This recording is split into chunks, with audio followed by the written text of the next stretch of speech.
Jason's back and there's gonna be trouble. Jason Schommer's in Minnesota. He went to Cali and he came back in a hurry. Jason Schommer's back. Welcome to the show. I've had a lot of introductions before, but one never quite like that. That's a first. I bet you wish that would have never happened. There's a lot of things in my life that I wish never happened. Yeah. So that's not high on the list, but it might be on the list. It's somewhere on the list. It might be on the list. Hi, Kim Duke. Hey, Chris Duke. Last episode was supposed to be filmed, and like a dingus, my GoPro kept shitting out. I bumped the one camera so you can only see the back of young Clifton T. Parks III's head the whole time. But we had a party show. Yeah. And we had a I can't even blast. listen to it. There's too much ruckus. See, and I had edited out so much ruckus, but It's then just the still too program much. crashed. It looked like it had saved the stuff, but I exported without. I couldn't sit through another fucking hour and whatever of that shit. So I just uploaded it anyways. I was like, fuck it. It's going to be funny either way. And that's why I labeled it This One's For Us.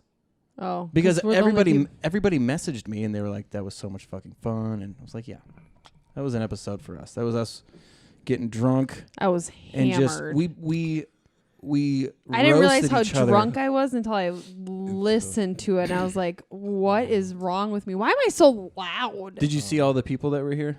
No. We had Missy. We had Max.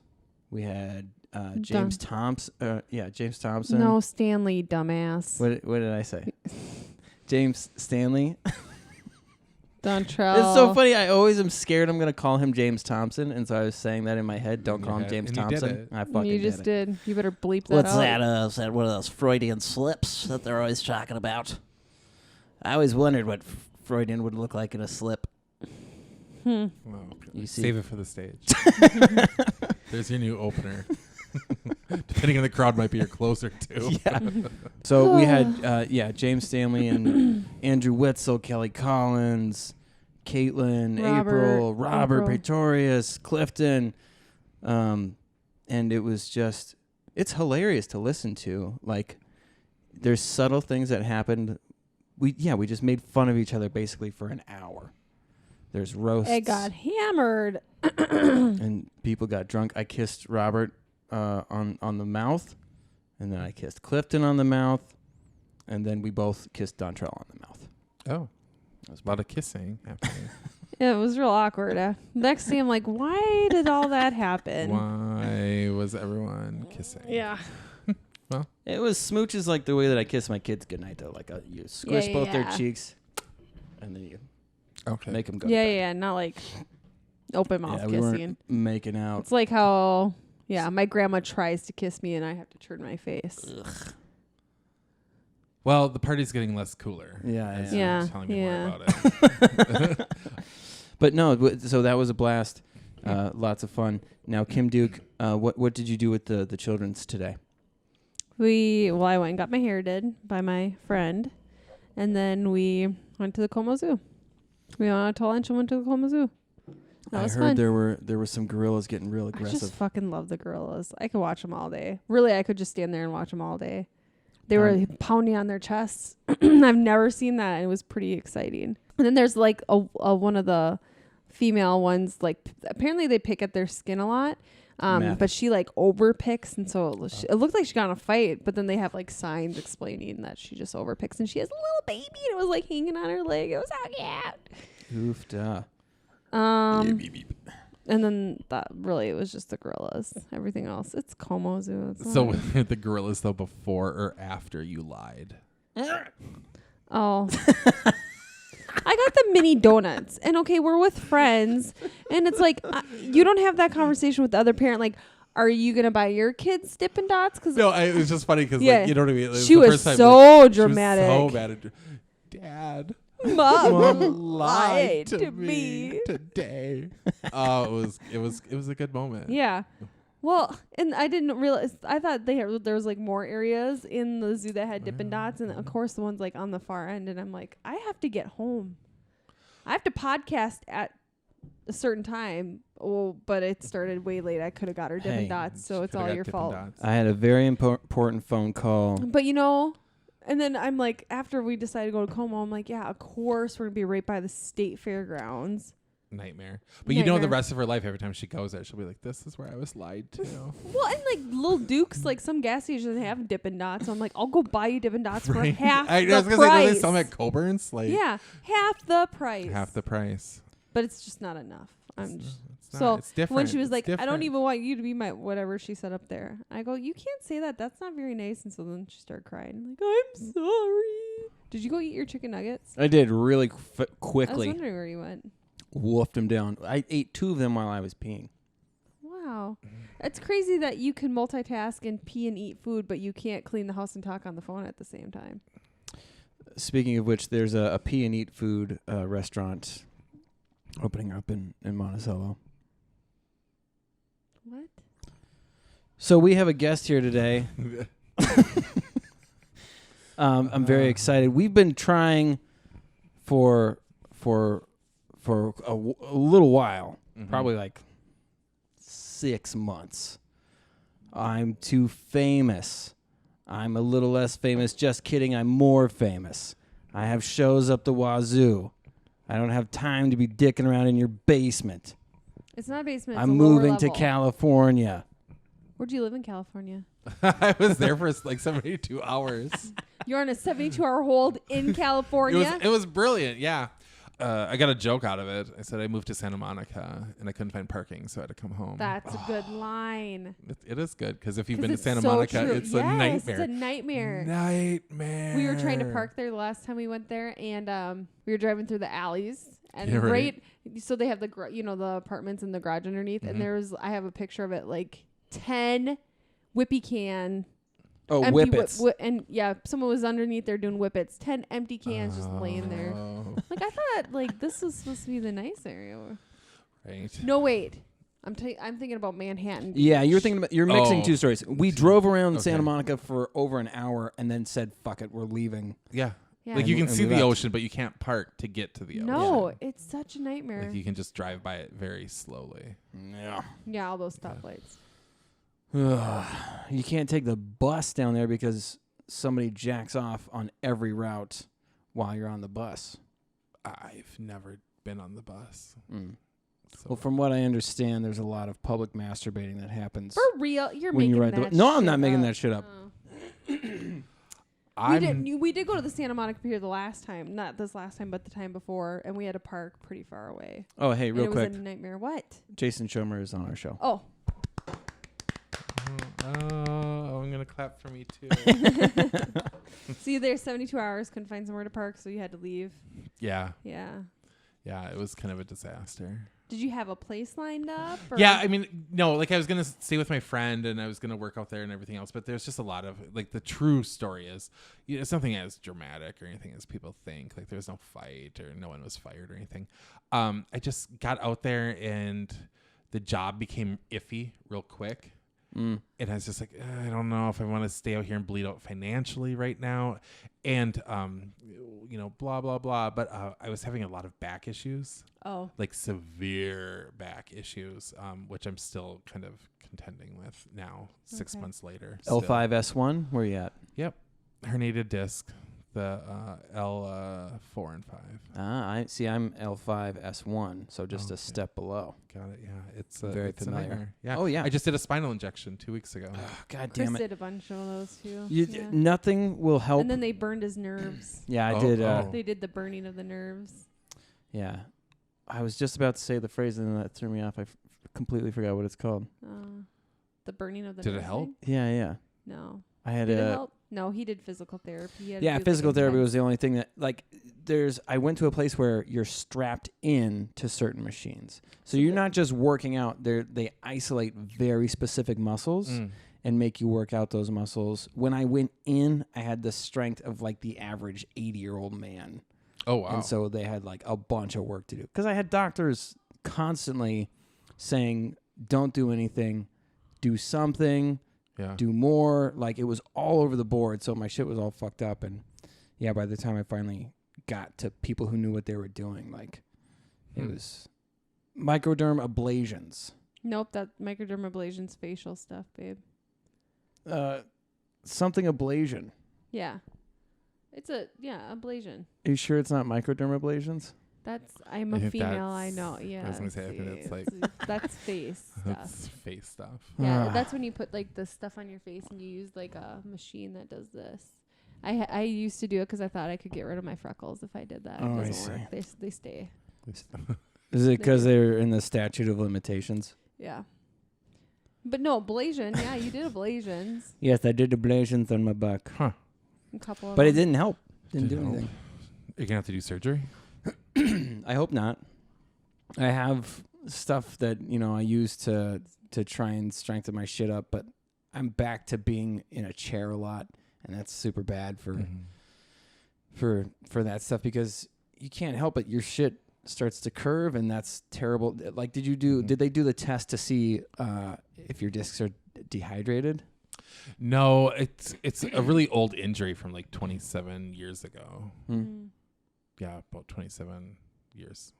And I ruptured disc, and they wanted to actually operate then, but they were like, just so you know, if we hit the nerve, you're never gonna walk again. And it freaked my mom. I know. Scary? Well, and it freaked my mom out. And plus, I mean, obviously, it's probably a whole different ball game now, as far as like what advances and whatnot. Yeah, Because before they were talking about that they'd have to go in from the front. Oh. Even and I was just like, so there's like a hell of a lot more of me from the front than there is just from like, literally there. I didn't understand why they could. Oh, it's crazy because there's so much back there. So many that nerves, they do.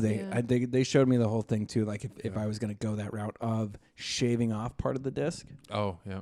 Because they do that now instead of going in for like a full blown, like whether it's fusing or whatever. The other thing that they had mentioned to me was they can go in and take off a piece. Because right now what's happening is that disc is pushing on these two nerves, and it'll cause pain all the way down to my toes. Oh yeah, sure. So like sciatica and all that fucking fun shit.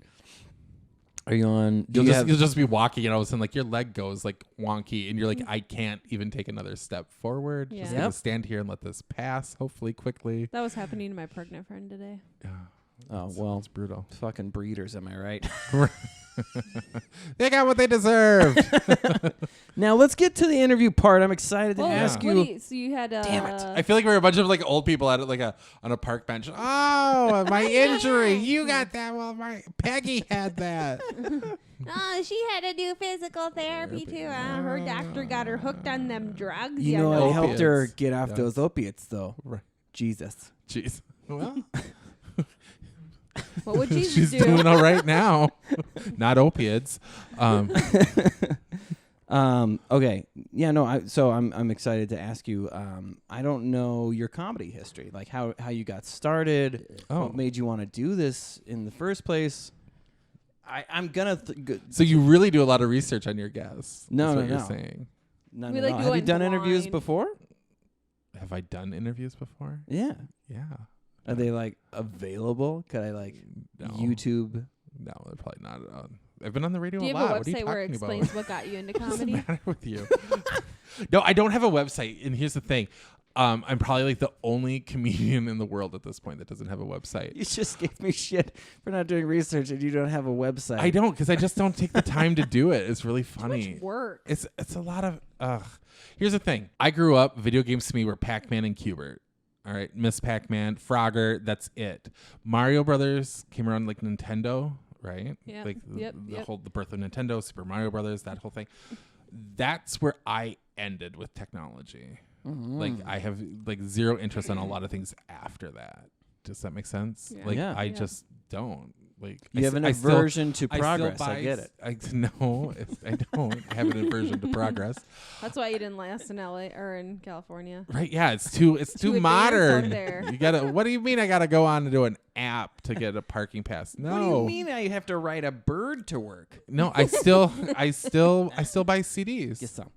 God I don't know what's happening over there. I made You a still buy joke. CDs? We support each other. Did you buy the Taylor Swift CD or do you have it downloaded? No, well, I have it downloaded because I had to get it at midnight and the store wasn't open. Oh, yeah. But I did get the actual. You didn't go wait in line outside the Target? The Target? No, they didn't.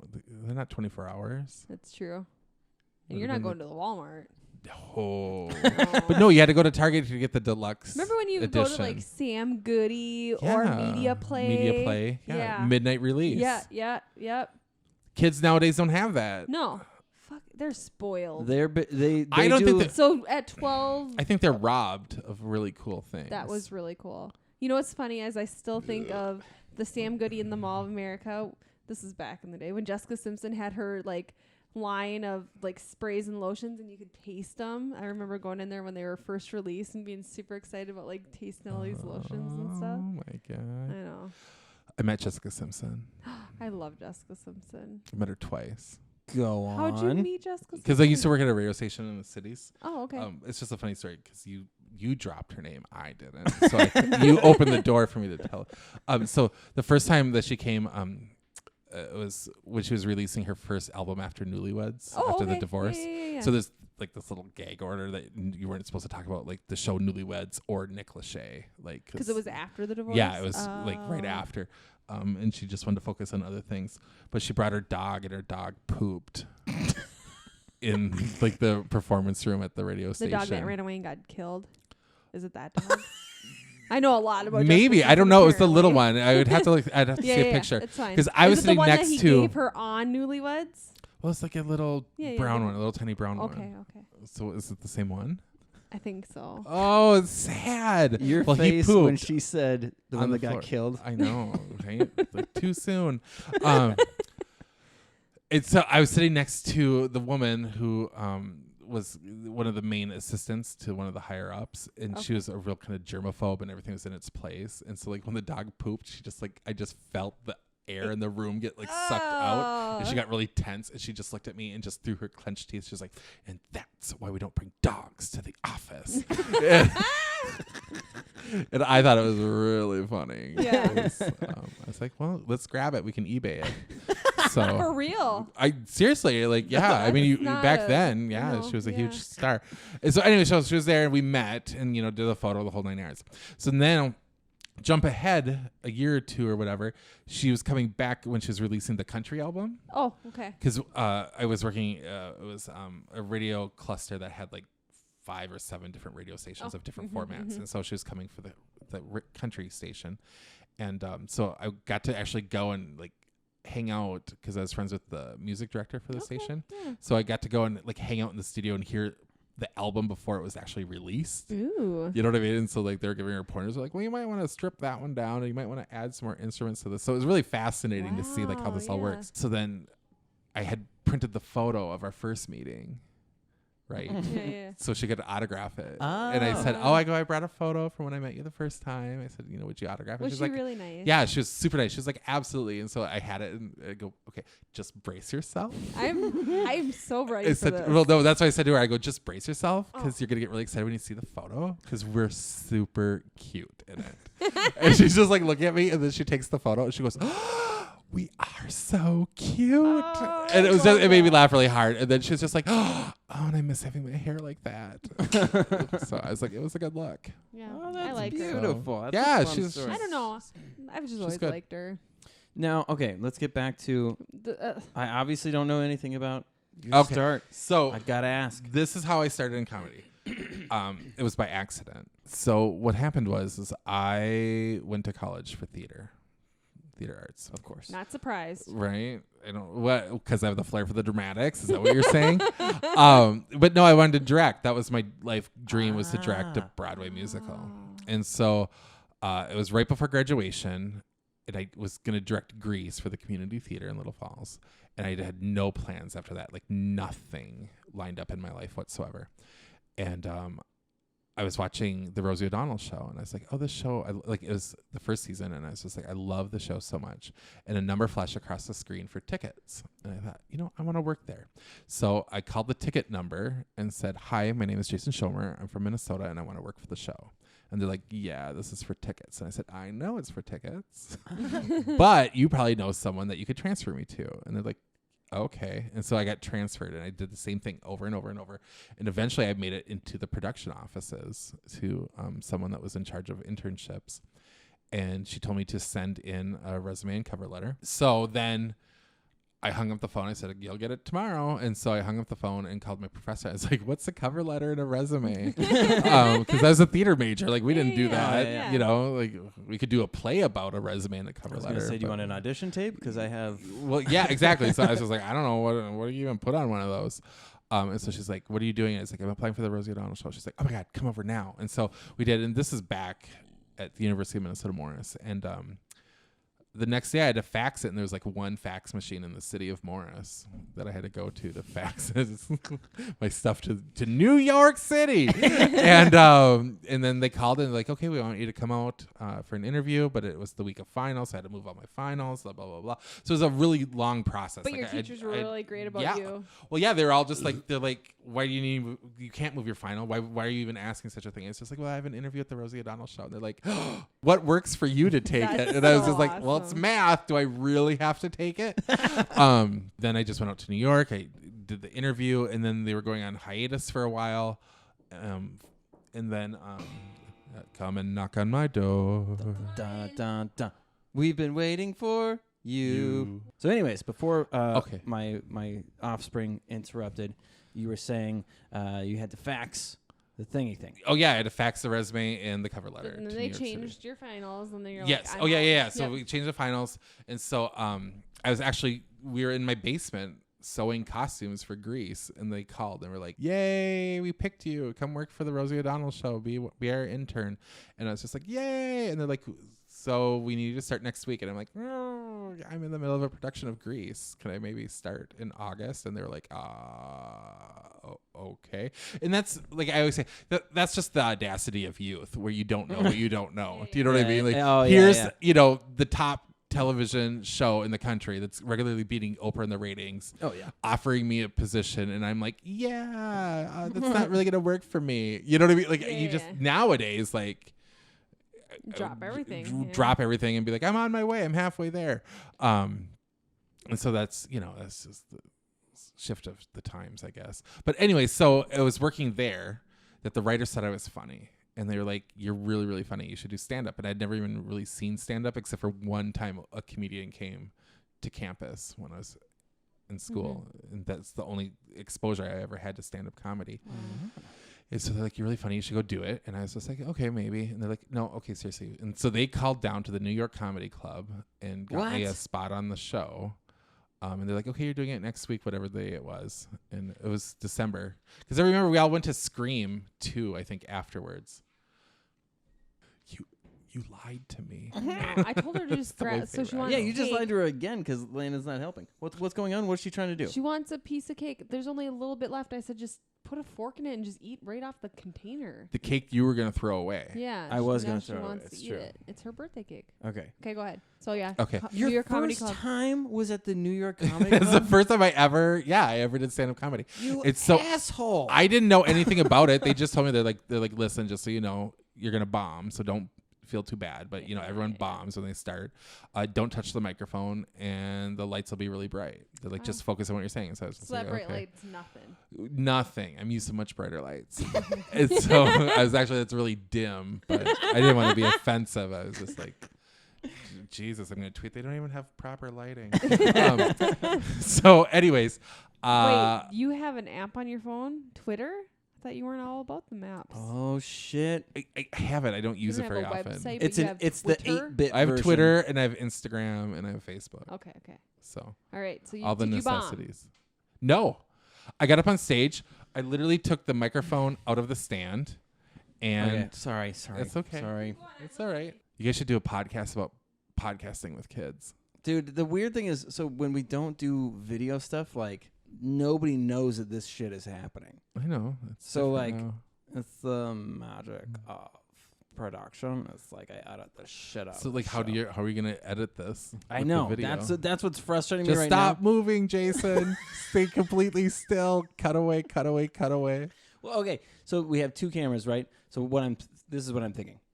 So it'll be split screen most of the show. Sometimes it'll swap and be just you in frame. It'll be just us in frame. So I'll do that before I'm you could about also to cut swap away. it, but you could also swap in something that they were talking about, like a picture of New York City or something. Yeah. And use that to edit. How about a one-off question? If you could only eat one donut for the rest of your life, what kind of donut would it be?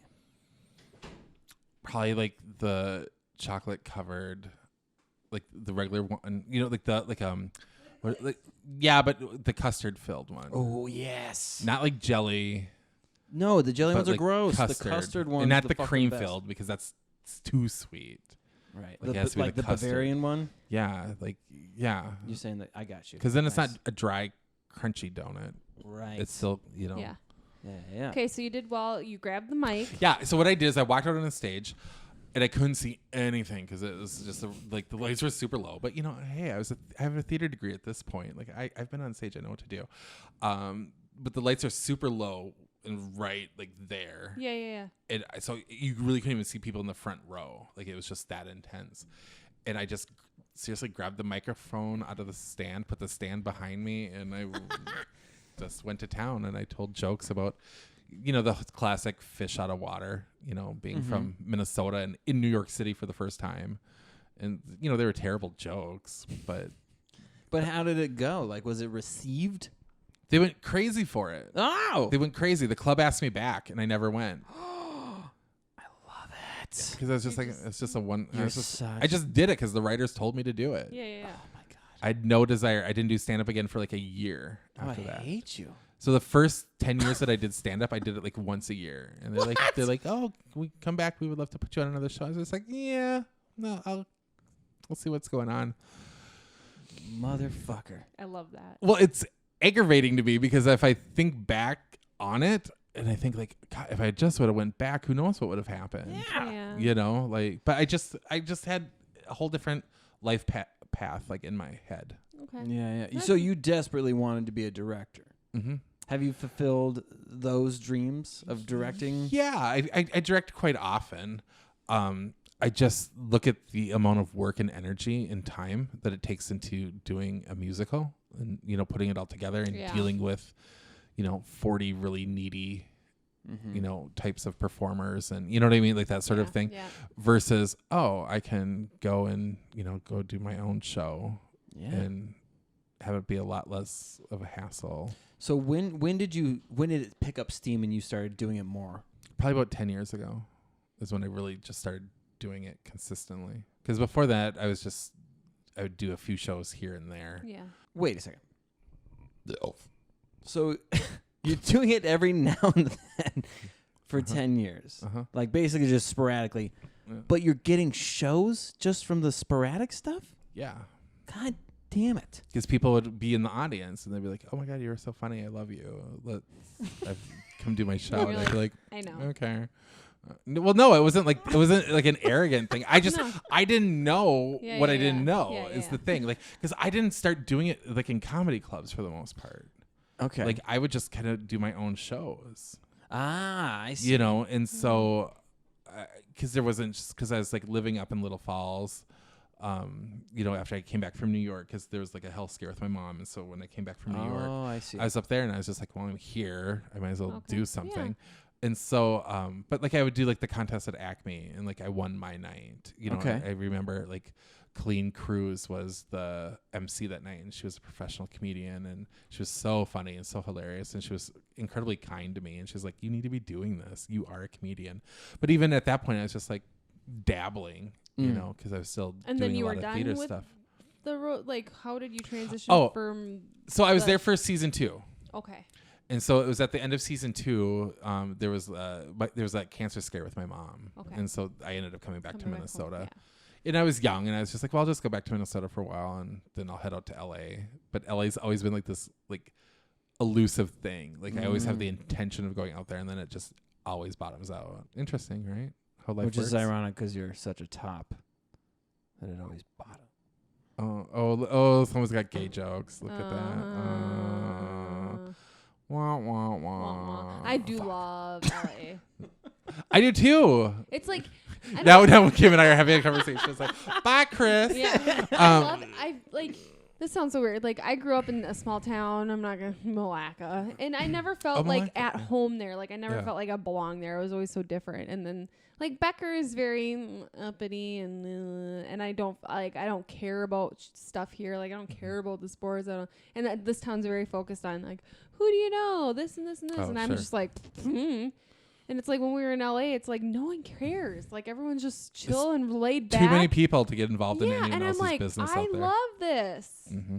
But it's so expensive to live out there. It's insanely expensive. Even as a nurse, like looking at, I'm like comparable to here. I get paid probably the same amount, and cost of living here is. Yeah, you're not paid more out there. No. Like you just aren't. No. So I don't understand like how like these people are living in some of these there. places. I think a lot of times their family, their parents are probably chipping in quite a bit. Yeah. Subsidizing it to keep Right. them I from wonder if coming my back parents home. would pay for us to live out there. Right. Yeah, who could we get to hate us Who so would much adopt that they would us? pay us to live someplace else? Yeah. Well, I we'll don't see know. how this goes. Night's still young, Chris. So are you like in Little Falls right now? Is No, that I'm why- in the Twin Cities right now. Okay. Yep. Yeah. Okay, so all right, God damn it. I So don't even know where we're at. So you're just sporadically doing shows for 10 years. crushing Yeah. it. You do your own shows. Yep. So people are encouraging. They're wanting you to Mhm. do this more because obviously you have a knack Mhm. for it. I think life just has a way of naturally directing you, Mm-hmm. and you just a series of events. I think eventually, if you're just paying attention to what the universe is saying, Yeah. like you end up where you're supposed to end Oh, up. good. That means I'm going to get divorced and get out of here. God damn it. I can't believe my wife's going to leave me on our show. It's all unraveling tonight. Yeah. Feeling the universe right now. Now, Get out. when did you?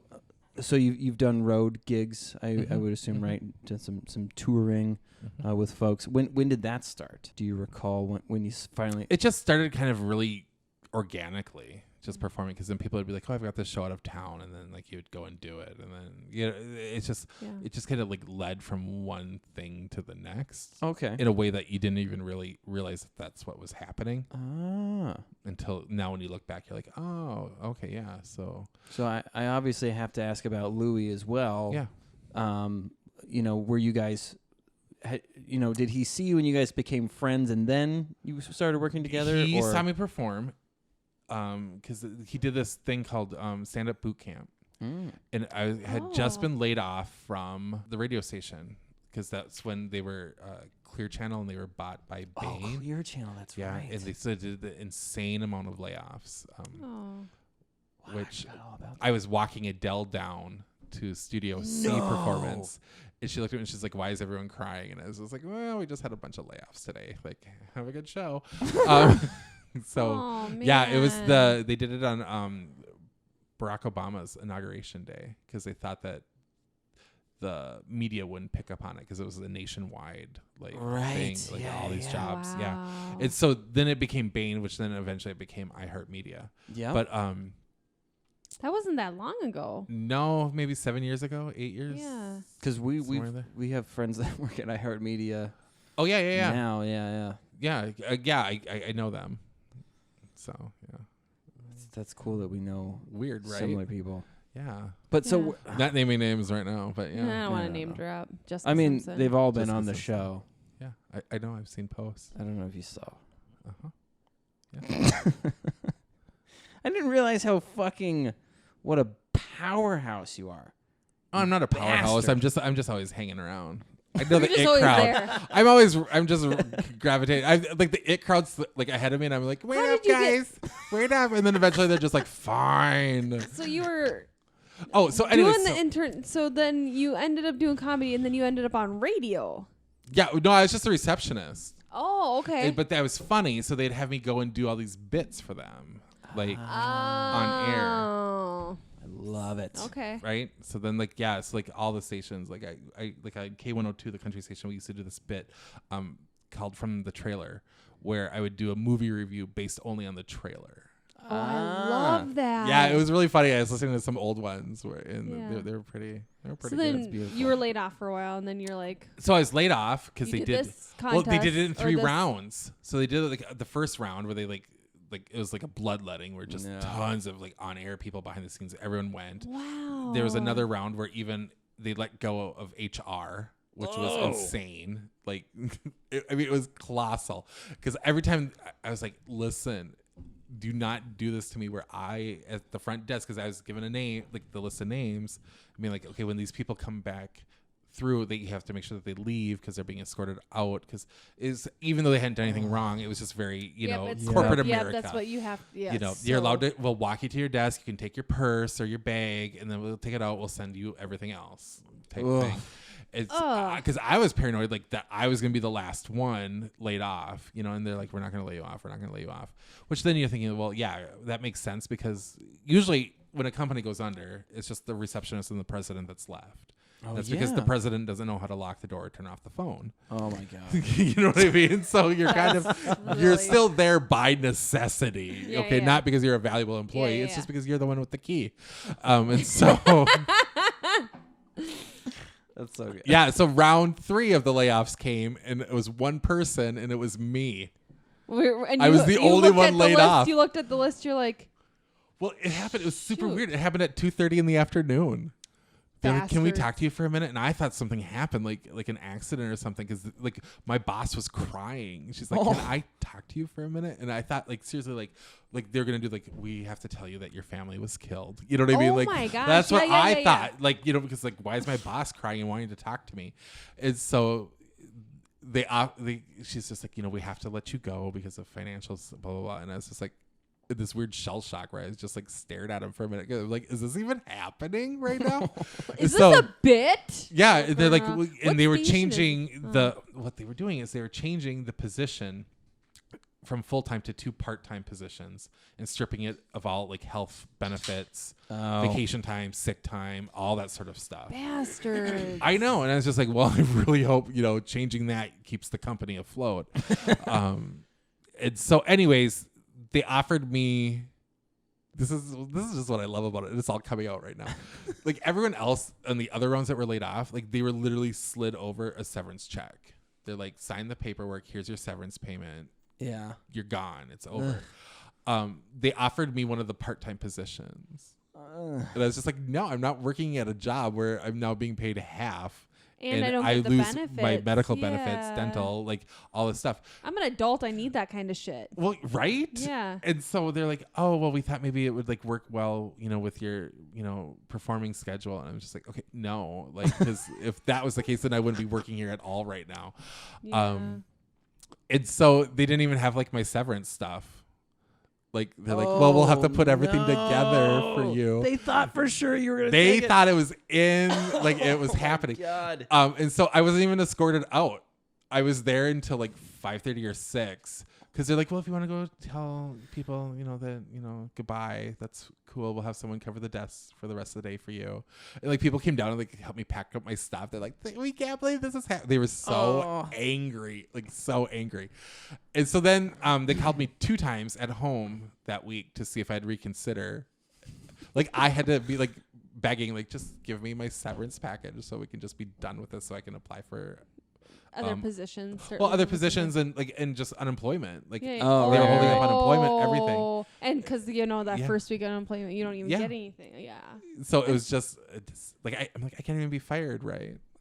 Even though I wasn't even fired, like I can't even be laid off like everyone else. Oh my God! I just want to be escorted out. All right. Right, because that's the story. Is like, and then they took me, and I was just like, I grabbed my trapper keeper, and I was out the door. Trapper keeper. Right? Like, no. Oh my God! You know what's funny is you thought that's the story that we were telling, but he was about to tell the Louie story.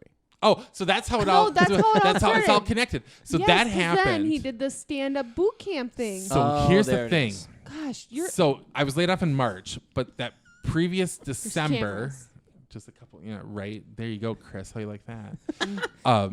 Just a couple of months prior to that, Louie Anderson, who I had never met at that time, he does an annual New Year's Eve show. Okay. So they had just opened up the whole West End in St. Louis Park Okay. that had just opened. And so he was at one of those businesses doing a promo appearance with a rival radio station.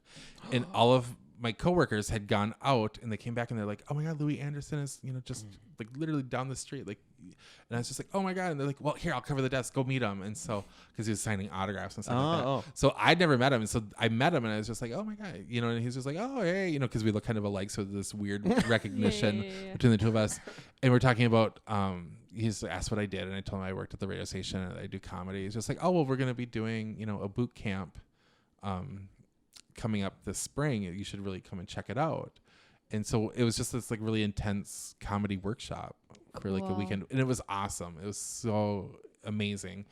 And he saw me perform there, and that's how it all started. So that was March. Well, I went to his New Year's show because my friend Mary Mack was performing. Oh yeah. And I love Mary Mack, and we're good friends. And I was watching her, and because I remember turning to my friend that I was at that with, and I go, oh my God, I would love to do this someday. Like that would be like the ultimate comedy dream, would be doing the New Year's Eve show with Louie. And since then I've gone on to do 8 of them, but not to brag, but it's just like the secret. You got to visualize it, put it in the universe, and it happens. Dude, your humble brag game is on. It's good. I've been doing this for a while. Fire. Wink, wink. You're like, how many more names can Kim drop over there so I can be like, I know, just casually. Like I'm gonna start writing them on a little piece of paper and slide them over. Bring Katy Perry. I love it. Speaking of Katy Perry, but this is the timeline of everything. Okay, so meet Louie in December. Go to the New Year's Eve show. Now jump ahead. I'm laid off in March. They're doing the boot camp. It was just literally like a couple of weeks later. Okay. So I was just like, well, I've got nothing to do with my life right now. I'm going to go to stand-up boot camp. So I went. He saw me perform. He thought it was really funny. And so now I had tickets to his show in April at the Parkway. I'm driving to the show. My phone rings, and it's Louie Anderson. No way. And he says, oh, hey. Were you going to come to my show tonight? And it's like, yeah, I'm on my way. He goes, oh, good, because you're going to open for me. Shut up. And I sat there in the car, and I thought, oh, my God. Like, the first thought that went through my head was like, thank God I'm wearing my good shirt, because I don't have time to go home and get a different shirt. Like, thank God. And who knows what stores are by there, so. It was uptown. There was nothing. Oh, nothing, no. Nothing because I was at the Bryant Lake Bowl. So unless you're a hippie, forget it. But so then I went, like my sister didn't even have time to come down from St. Cloud to see me open for Louie. Like there wasn't enough. It happened so fast. So fast. So I only had like 2 friends that were there that got to see this like pivotal, like so you had to pay to be on his show because you paid for your ticket. That makes it all the more epic. Yeah. Though. Well, I gave my ticket away. Okay. They paid me for it. But, all right. But yeah, I just remember sitting there like hanging out with Louie, like, oh my God, this is wild. And so then we just started performing together whenever he was in town. He just used me as his opening act. And then fast forward like a year and a half later, I was working in the cities at Park Nicollet, checking in patients. Hey, what was it like meeting Prince, by the way? I never met Prince. God damn it. Nice try. Taylor Swift. No, but I did open mail from her at the radio station. That wasn't close enough addressed to touch properly. her. And I open it and I'm like, it's a Christmas card from Taylor Swift. Okay, sorry. You were working at Park Nicollet. Park Nicollet. Checking in patients. And Louie called and it's just like, do you want to come to Vegas and be my opening act? Like, legit, like, as a job. And so I did. And I went out, and I was out there for like a year and a half to 2 years. Oh, what? What? Yeah, it's his opening act. Oh, my God. What was it like living in Vegas, man? It's a hard city. Yeah. Like, Vegas is glamorous on the Strip, and then you go 3 blocks off the Strip in any direction, and it is a horrible. Yeah. Oh, we're existence. familiar. Yeah. Like, it just is. It's just hard. It's like, it's a city based on addictions. Wow. That's a good, yeah. Every single thing in Vegas, you can trace its root down to an addiction of some sort, whether it be gambling, whether it be, alcohol, whether it be sex, whether it be drugs, whether it be food, you know what I mean? Whatever.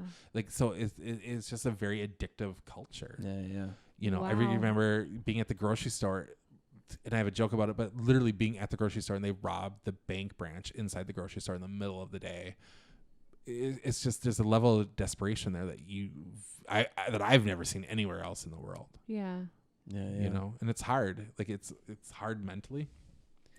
You know, it's like you'd go to the casino and you, like for the show, and like walking in, you'd see like this line of people going from like the cashier desk, and they're literally cashing the check and just dumping it all into the slots, and you're gonna blow everything you have in a matter of hours chasing that ever elusive. But that might jackpot. that might be the jackpot. Yeah. You know, it's even though they've been doing it for 20 years and, you know, can't afford medicine. No. So it's really interesting. It's like, you know, someone pointed out to me once, they're like, you just want to say to the people, look around. Like, look around at the building. The casino will always win. Right. Like, you're standing on a marble floor. You have tunnel gold vision. leafing. Like, do you know what I'm saying? Like, the casino doesn't exist to give a lot of people jackpots. No. That's, wow. So it's really interesting when you think about it in those terms. Yeah. Where you're looking around, you're like, oh, you might win something, but in the end, the casino will always win. Always, yeah.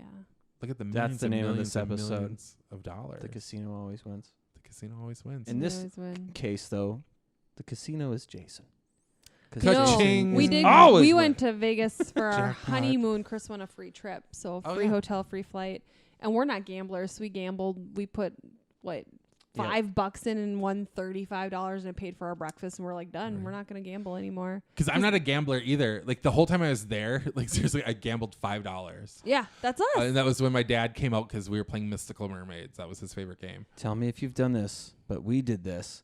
We hung out in a buffet long enough to get hungry and eat again. No. Apparently, I did not do Vegas right.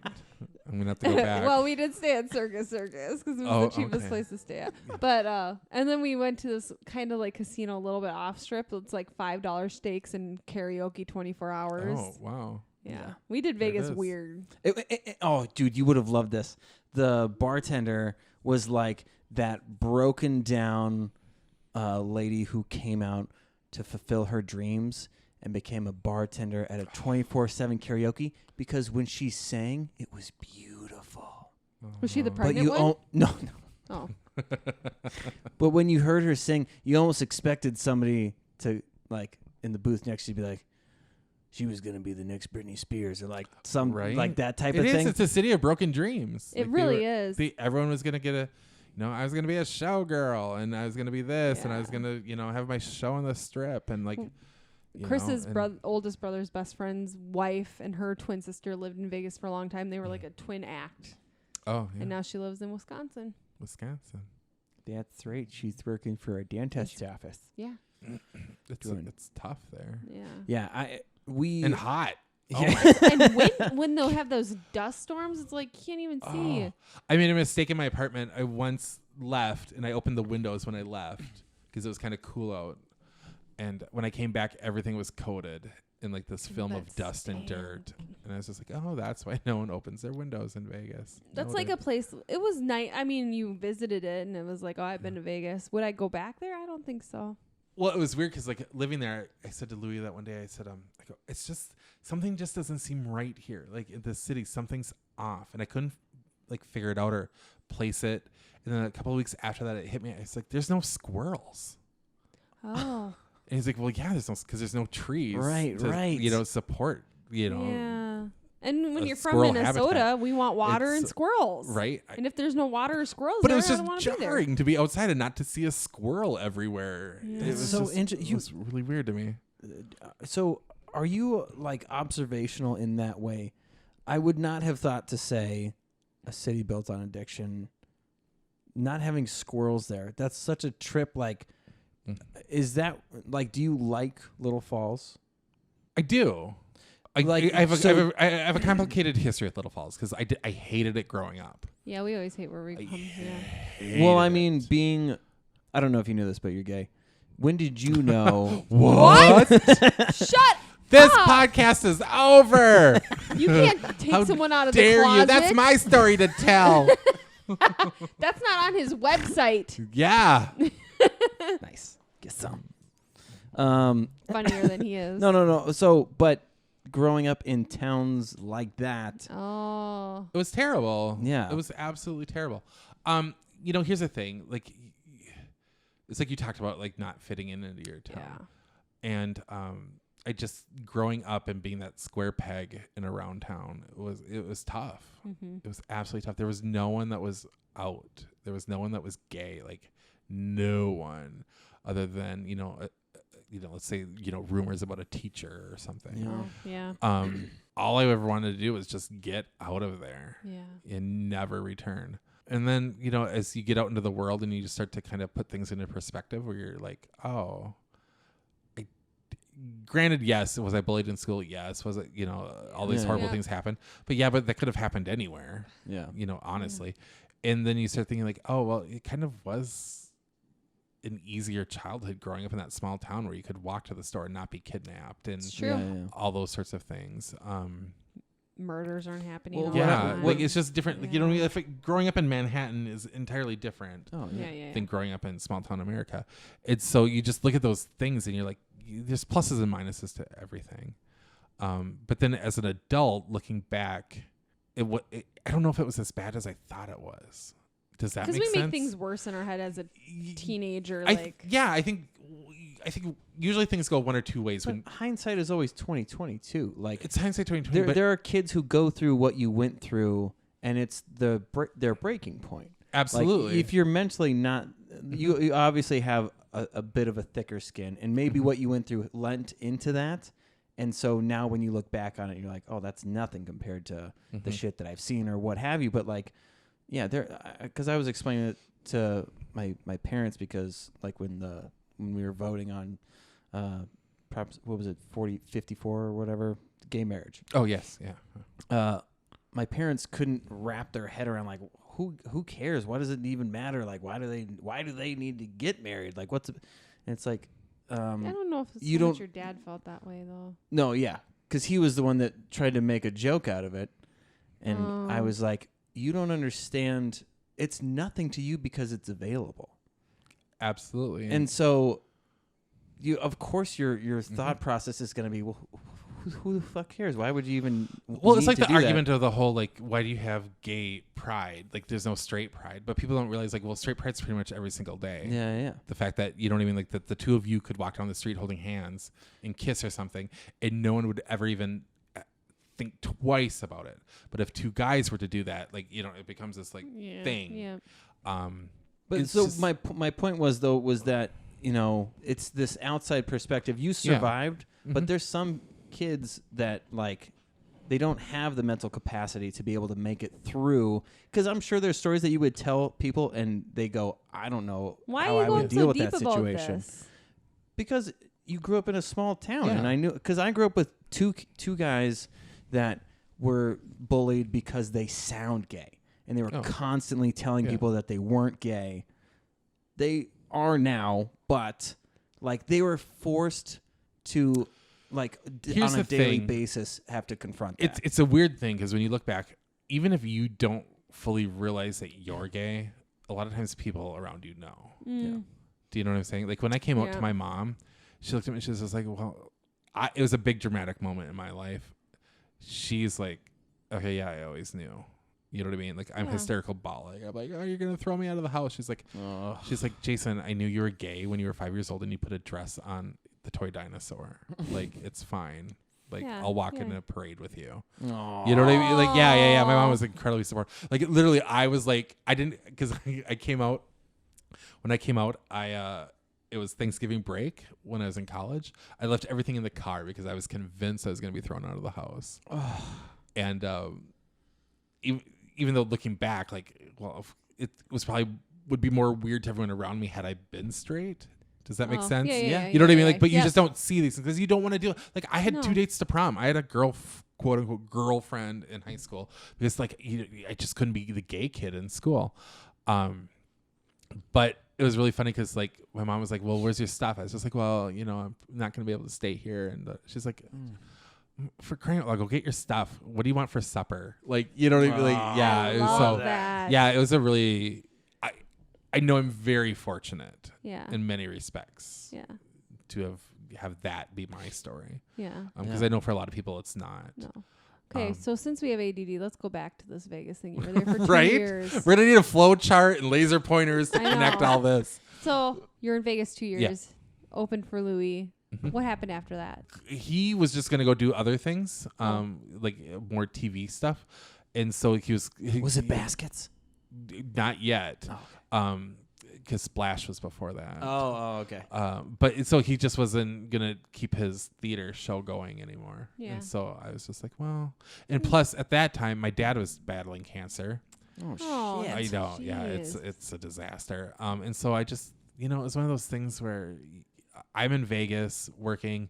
My dad had to go to Seattle to do like this nuclear thing in a bone marrow transplant. Wow. And my sister had to go with him, and he was out there for like a month. And so it was just one of those things where I was like, I'm not happy in Vegas, and I love the job, but I just wasn't happy with the city. Yeah. Because And that makes I a had no difference. desire to ever live in Vegas. That was never No, not long-term plan of goal. things. No. And I was just like, I'm just gonna go back for Minnesota for a while, and figure things out. Can I ask before we move Yeah. on? Do you happen to have like a scariest moment in Las Vegas? Like any sketchy thing? Besides where Oh you're my the God, yeah. robbery in the Robbery? fucking Um, grocery store? So I was friends with a guy. And God, such a disaster. Just friends, and we like go to like a movie or do things or whatever, but we never like really went like hung out at his place at all. Oh, okay. And so and I just thought probably like roommates or what I mean, whatever. Yeah. And finally he's just like, oh, hey, I'm having some people over if you want to come over. And so I went, and I walked in, and like the place is filthy, like filthy, like filthy. And like I've never seen anything so dirty in my entire life, where I'm just like, what? Like, am I in the wrong place? Like, right. And so then all these people are kind of like seriously out of it, and I'm not understanding. And that's just like, well, we'll just call him Bill for That's okay. this Yeah. podcast. It's like, where's Bill? And they're like, oh, he's in the bedroom. And I was just like, okay. So I just go back to the bedroom, and he was sitting. I remember it vividly because I'm just so weirdly naive, and I don't understand like things, but yet I'm also very aware, but yet I'm not on certain things. Yeah, It's just I I get have it. weird blind Small spots. town, grown up. And so he's sitting with his, like, I walked into the bedroom, and so his back, like he was facing the wall, like at the computer, right? And so his back was to me. And so I was just like, hey, Bill. And he's just like, oh, hey, Jason, how are you? I was like, good. Yeah. It's like, so what is happening? Like, I'm not understanding any of this. And all of a sudden he put his arm up, and I didn't understand. And in my mind, I'm thinking, oh, his arm fell asleep while typing. No, he just did heroin. Yes, I knew that's what you were gonna say. I've never smoked a cigarette in my entire life. Like, I am I don't the know where you're going with the squarest hand. Okay. square. Like, I had no idea what was going on. So I was just like, what? And all of a sudden, like, he like slumps over, and I was just like, oh my God, like he's having a cardiac arrest. What's happening? And then this woman who told me to call her Red, even though she didn't have red hair. She's just like, they call me Red. I was like, okay.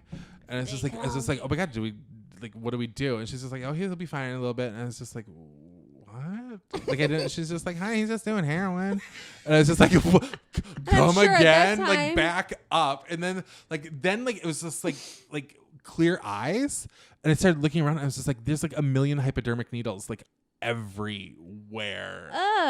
And then I was just like, oh my God. And I'm like, I need to get out of here. Like, I can't be in here. Like, this is wrong. Okay. I grew up in the generation of just say no. Okay. Oh my God, like, that's so funny. Like, Yeah. I'm panicking. And so Yeah. now I'm going past the other bedroom, and it was two guys with this woman, and she's like all like drugged up, and they're trying to get her to go down to like the county casino to turn tricks. So she was a prostitute. And all of a sudden, like, it just all started like connecting the dots. And so I was just like in this like den of decadence of like just addicts and prostitutes and people that I know nothing like as far as like nothing. I'm not judging. I'm just saying You could I judge heroin addicts. Well, but I just addiction is addiction. Like Right. people have It's a struggles. disease, but I'm yeah. saying when but you're I- in that, I had in the no idea lion's about den. any of it. And so all of a sudden to be thrust into this, and like it was a scene right out of a movie. And I remember going to the door, and this guy who was like taller and bigger than How me. scary too, because you don't know what's about to happen. What if they're dealers? Something goes bad. Every someone after freaking school dies. special ended poorly growing Yeah. up as a kid. Yes. You know what I mean? I do need to say real quick. I just said you can judge heroin addicts. We had a heroin addict on this show. Okay. recovering heroin addict, but they will say that. So when they're going through that horrific thing, they will tell the wildest stories. So I'm saying, even they will say, "Oh yeah, you can't trust a heroin addict." Well, yeah, because you're just looking for the next fix. Yeah. You know, you can't really trust. So I just wanted to make sure. You can Love you, judge. James. I don't judge. Because I'm just different than you, Chris. But I remember going to the door and like this guy like stopping and blocking the door and like stopping me, right? And he's just like, no one, because I called him Lurch. He was super tall. And he had all like facial tattoos and everything, which I was just like, I don't understand. Like, you know what I mean? Like I can't do a shot, but you literally have tattoos on your nose and your eyelids. Like, not there's anything wrong with tattoos. No, I'm not saying that. No, but you're like looking at me like, are you anti-tattoo? No, I'm not. But I don't understand how you can sit and have a needle. You know what I mean? Like, do the Sistine Chapel on your nose. Like, I don't like. So I'm just like, he goes, no one leaves the party till the party's over. So when I just everyone's looked at him. dead, when can I leave? I've seen Train Spotting. I know this does not go well. Yeah. And so I just looked at him and I go, listen, you do not want me here if the cops come. I said, I will drop to my knees. I will bust out into tears and I'll say, thank God you found me. They kidnapped me. And he's just looking at me and he goes, that's a felony. And I'm thinking, like, everything in this apartment's a felony. Yeah, you right smell now. like a felony right you know what I mean? now. Like, we're going to get picky on that felony. That's too far.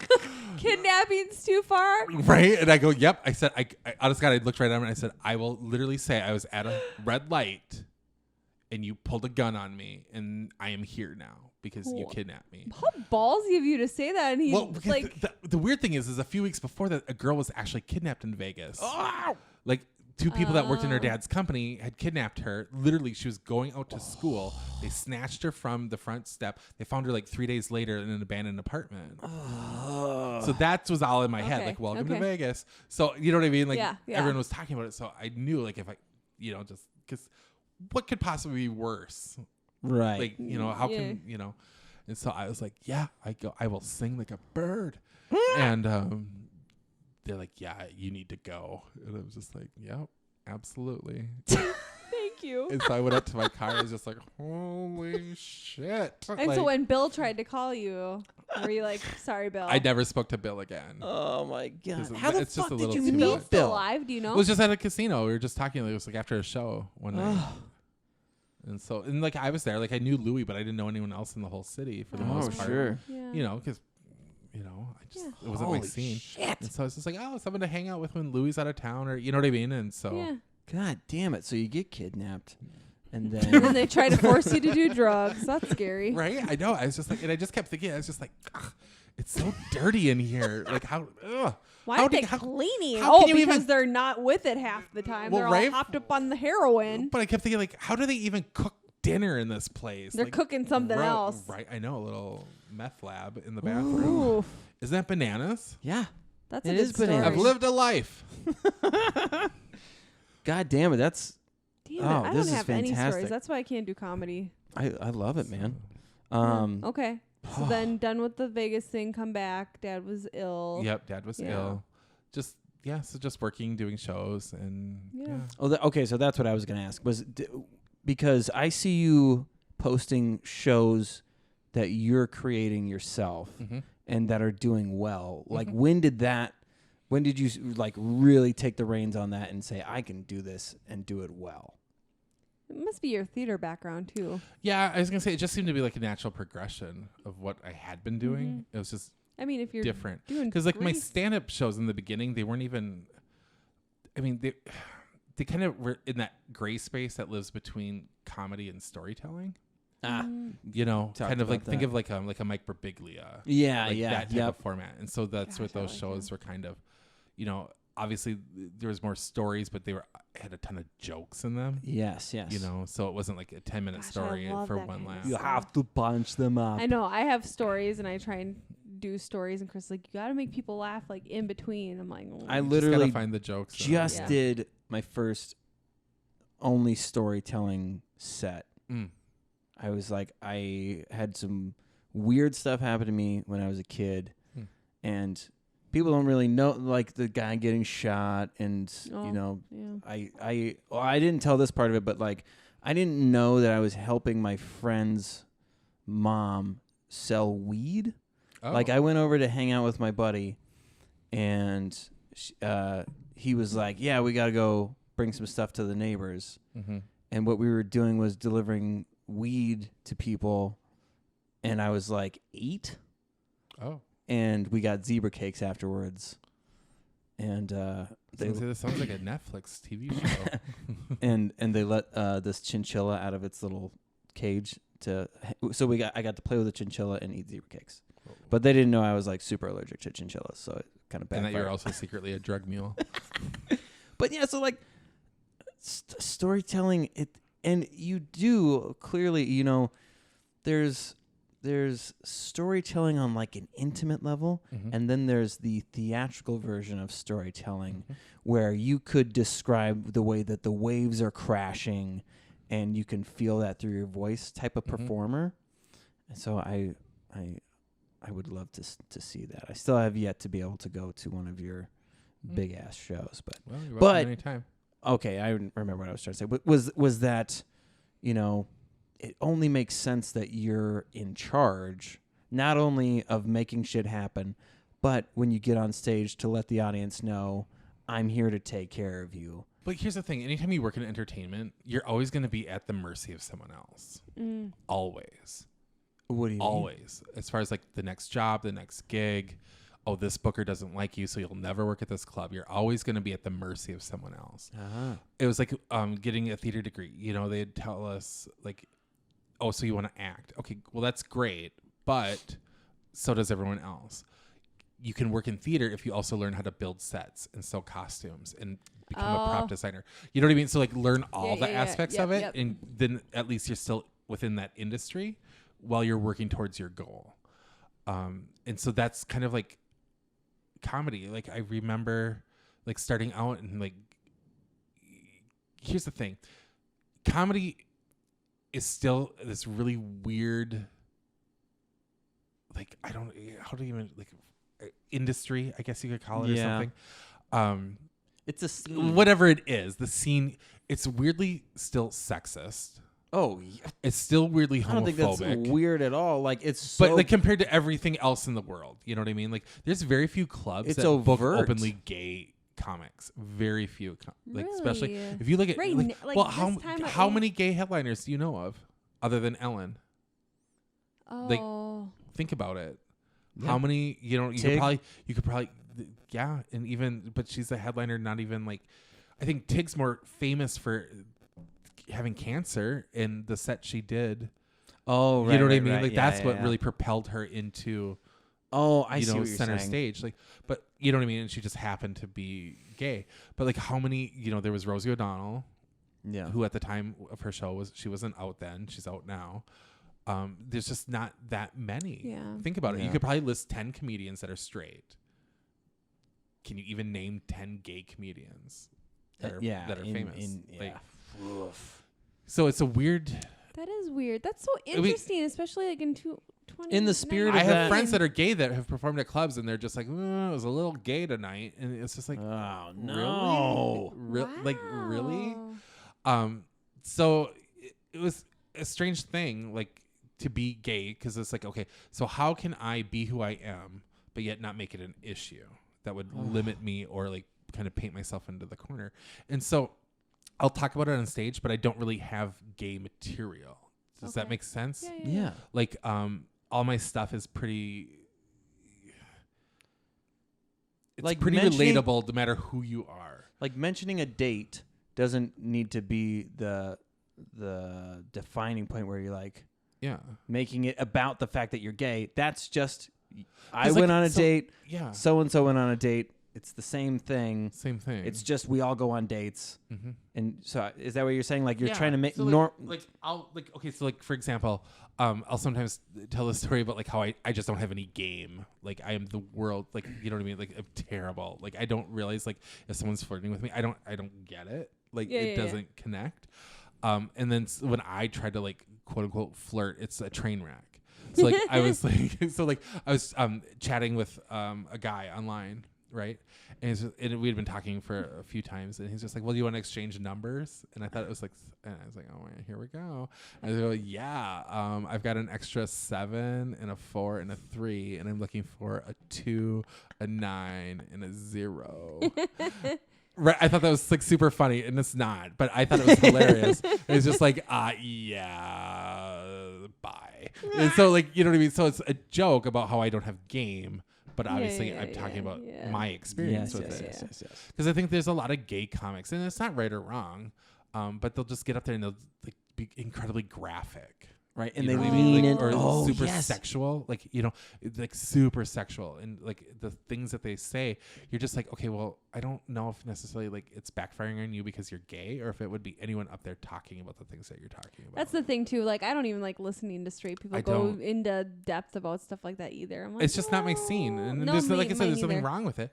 But but they're always just like, oh, that didn't go well. I was like, well, maybe because you're talking about things falling out of your ass. Yes, because, yes. You know what I mean? You'd been on your knees for 2 weeks straight. I was gonna say I've heard a few comics talk about, and I don't know if this is anything but like fucking older dudes, and that's their like. So it's gross on 2 levels. Right. but the thing is, because it's like, is it their right to talk about it? Absolutely. Oh, yes. Go talk about whatever you want. But I don't want to hear about anyone on stage talking about having sex with someone that's 40 years older than them. No, me either. You know what I mean? Especially because the younger you are, the more you're like, okay, there's a lot of weird dynamics in this. Yeah. Like, you know what I, like you just it's Yep. just different, and it's not male or female. It's not something that I'm going to find funny and laugh at. Yeah. But I'm more the same power way. to you. Go do it. Yeah. You know, but I don't know. So like, there's just always been a lot of interesting things along the way, because I've been fortunate enough to be around incredibly successful people. Yeah. So I get a lot of advice. You know, the one thing that like my act is, it's clean. I don't swear on stage. I don't talk about sex. I don't talk about a lot of those things. Not because there's anything wrong with it, but because I was told in the beginning, the cleaner you are, the more you're going to work. And it's true. Right. It's absolutely true. Very true. Not gonna fucking happen. No, but there's a lot of comics that are I do like the cleaner. obscene. You know what I mean? Yeah. And, not obscene. Kim, but, who's your favorite comic? Myself.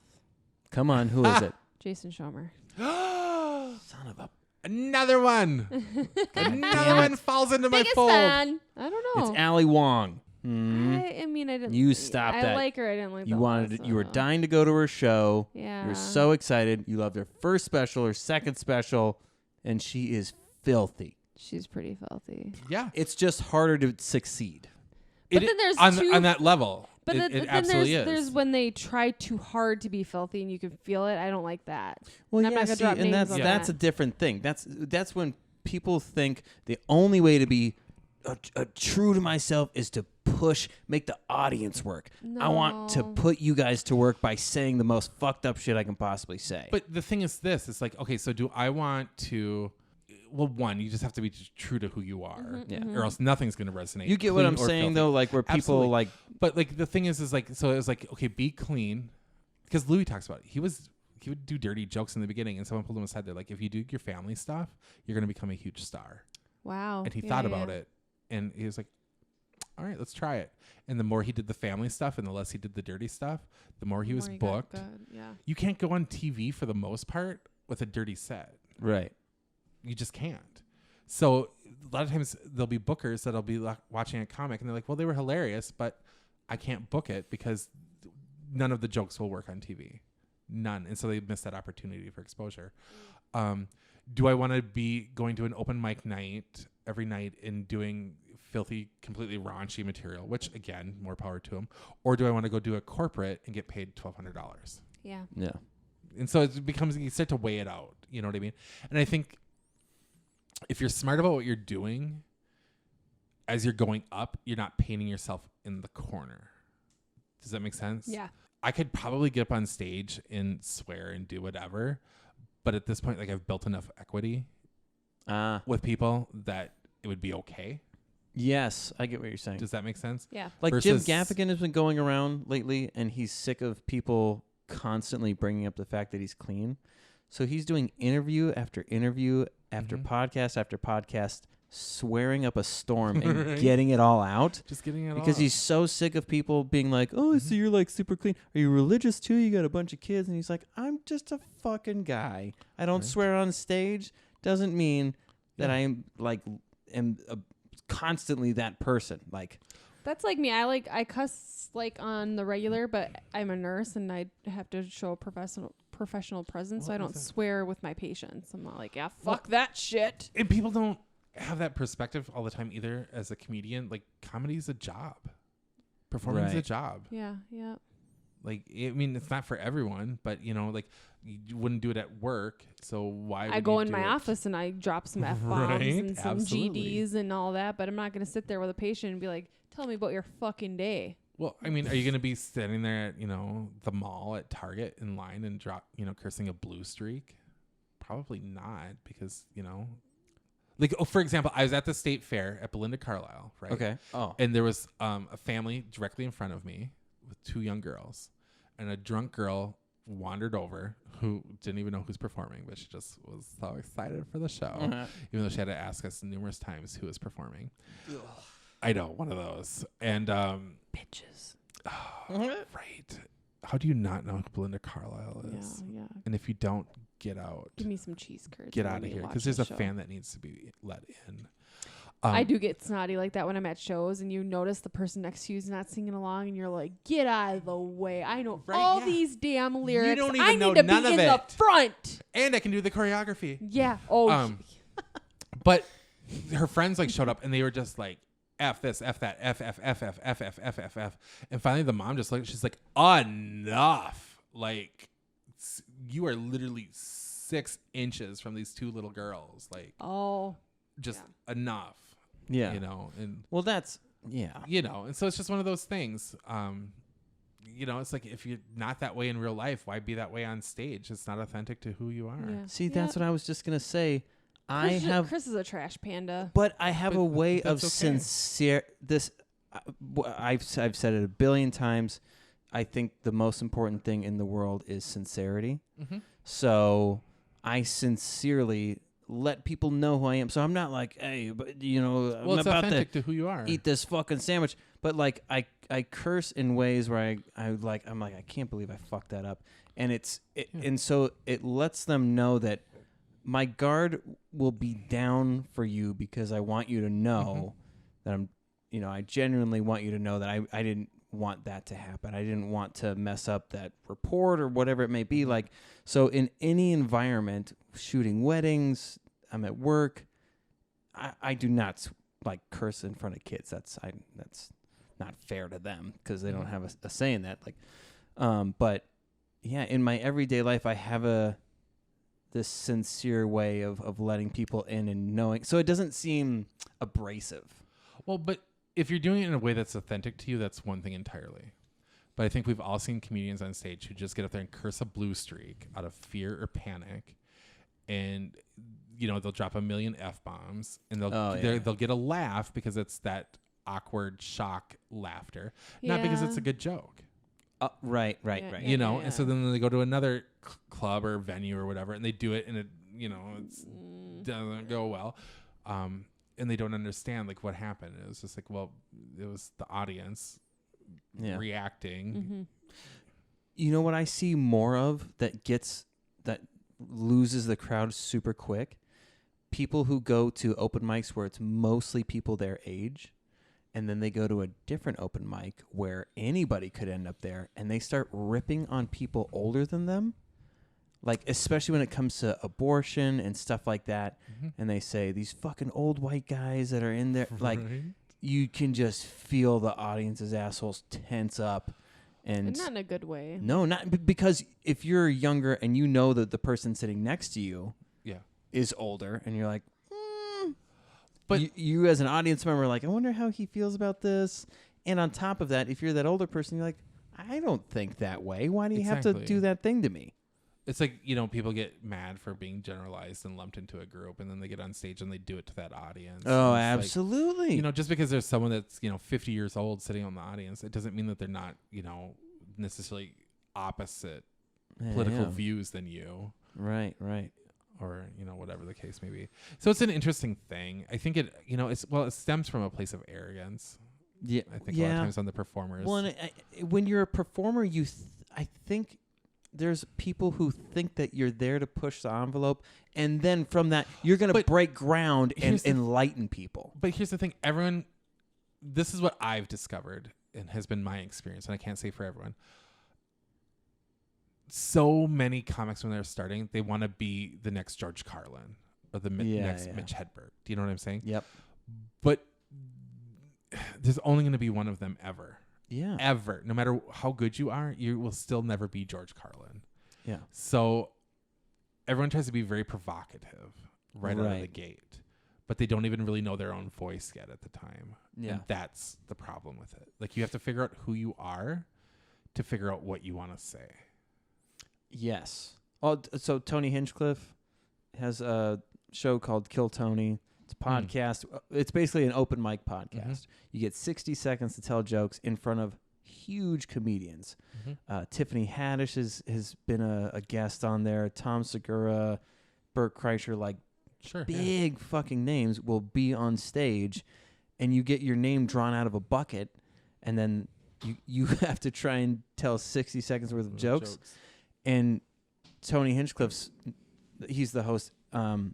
His number one advice is always tell the stories that only you can tell, because that's the first level of sincerity or of authenticity. Mm-hmm. Is that you're like, nobody else has gone through this, and it's true to me. Mm-hmm.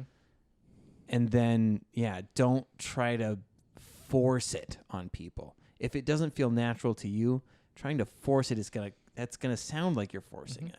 And that's the thing, is especially being story based. Personally, as a performer, I've always just focused on my true experiences. I don't talk about anything really on stage that hasn't directly happened to me. And I just started doing that from the get go, because you go to an open mic, say there's 15 people on stage, 9 to 11 of them will almost have identical jokes, because they're topical jokes, or they're just general, you know what I mean? Kind of what's going on. What's the deal with animal crackers? You know what I mean? For example, but it's do animal crackers have any significance to anything in my life? Yes. No. So to me, it's just a throwaway. But it would be a throwaway joke. Those meth gators really probably have a big impact. But seriously, you look at the newspaper and you see the headlines. Yeah. And then everyone starts to let's say Trump. You know what I mean? Yeah. That's great fodder. Well, by the time you're at to comic number 12, you're doing okay, Trump I'm Trumped joke, out now. Everything that can be said has been said. But if you're doing material that is completely from your own life, no one else on that lineup is going to have any of that material. None of it. It's true. I do. Yeah. I like stuff like that. So you're just original, and you're not worried. Because there's been times where you go to a show, 3 comics will have almost an identical joke. And so you get to the third person, and they haven't been watching, and they do the joke, and it looks like they just ripped off the 2 other comics. Or the people aren't laughing because they're like, well, now I've heard that twice. It. Yeah. Mm-hmm. You would think, though, that they wouldn't keep doing, they would change up their 5 minutes quick.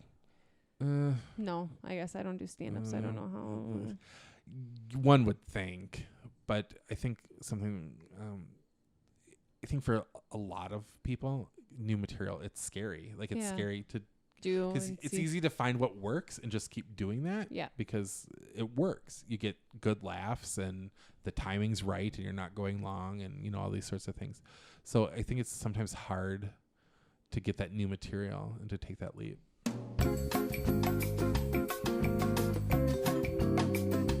No, it's fine. Didn't I tell you that? No, you did. I just, since I've been here since 6:30. Okay, well. What? Sick burn. Where's the aloe for that? Pew, pew, pew. Okay, we have a segment on here. You're both on your phones looking like goddamn millennials. Sorry. I wish you could stop recording the videos, because I want to vent about something, but it's fine.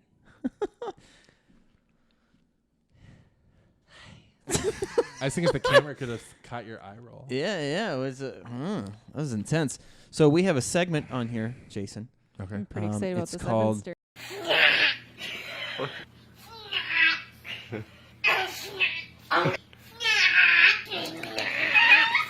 point them at a camera. Chris ordered these on Amazon, and I go, "Why the giant box of cookies?" Yeah, They're see, okay, so Mexican that one cookies. sleeve was what I saw, so I thought that's what I was getting. Oh. It was just one sleeve of cookies. But Okay, Kim, well, what are they we- called? They're Let me see. I can't see the boss. Guadalupanas? Guadalupanas. Sure. It's in English. Jaleres There are cookies. 20 servings per container, so there's seven pieces in a serving size, which is only 150 calories. That's not bad. Total sugar 7 grams, protein in it, and nothing really. So what we do, Jason, is we try a snack that we've never tried before. Oh. So everybody takes one. And we Don't smell eat it yet. We give a sniff. And we Okay. say, it smell like this. Okay. It smell like that. and then we all take a bite. And then at the same time, we all take a bite. Okay. All right. They look better. So that no one has warning in case it's a bad snack. Exactly. Yeah. We've had someone who just like opened the snack and was eating it mid. We've had a couple of people. They're not as sugary as they look on this there. Oh, I like that smell. It smells like the Christmas cookies yeah, from it the does. tin. It does. Yeah, the tin cookies. Do you know Yeah. what I'm talking about? Maybe it's Mexico I every love or it. Christmas in Mexico every day. It smells Yeah. like Arizona to me, like my Oh. my grandma's Can we house. take a bite now? Is Yeah. it a frog? I don't know what that is. Do you see I think what- it's just do a you see desi- the- Oh, I does see it the look frog. I think Oh, it's that yeah. heart from Zelda. It's either a frog or a butt.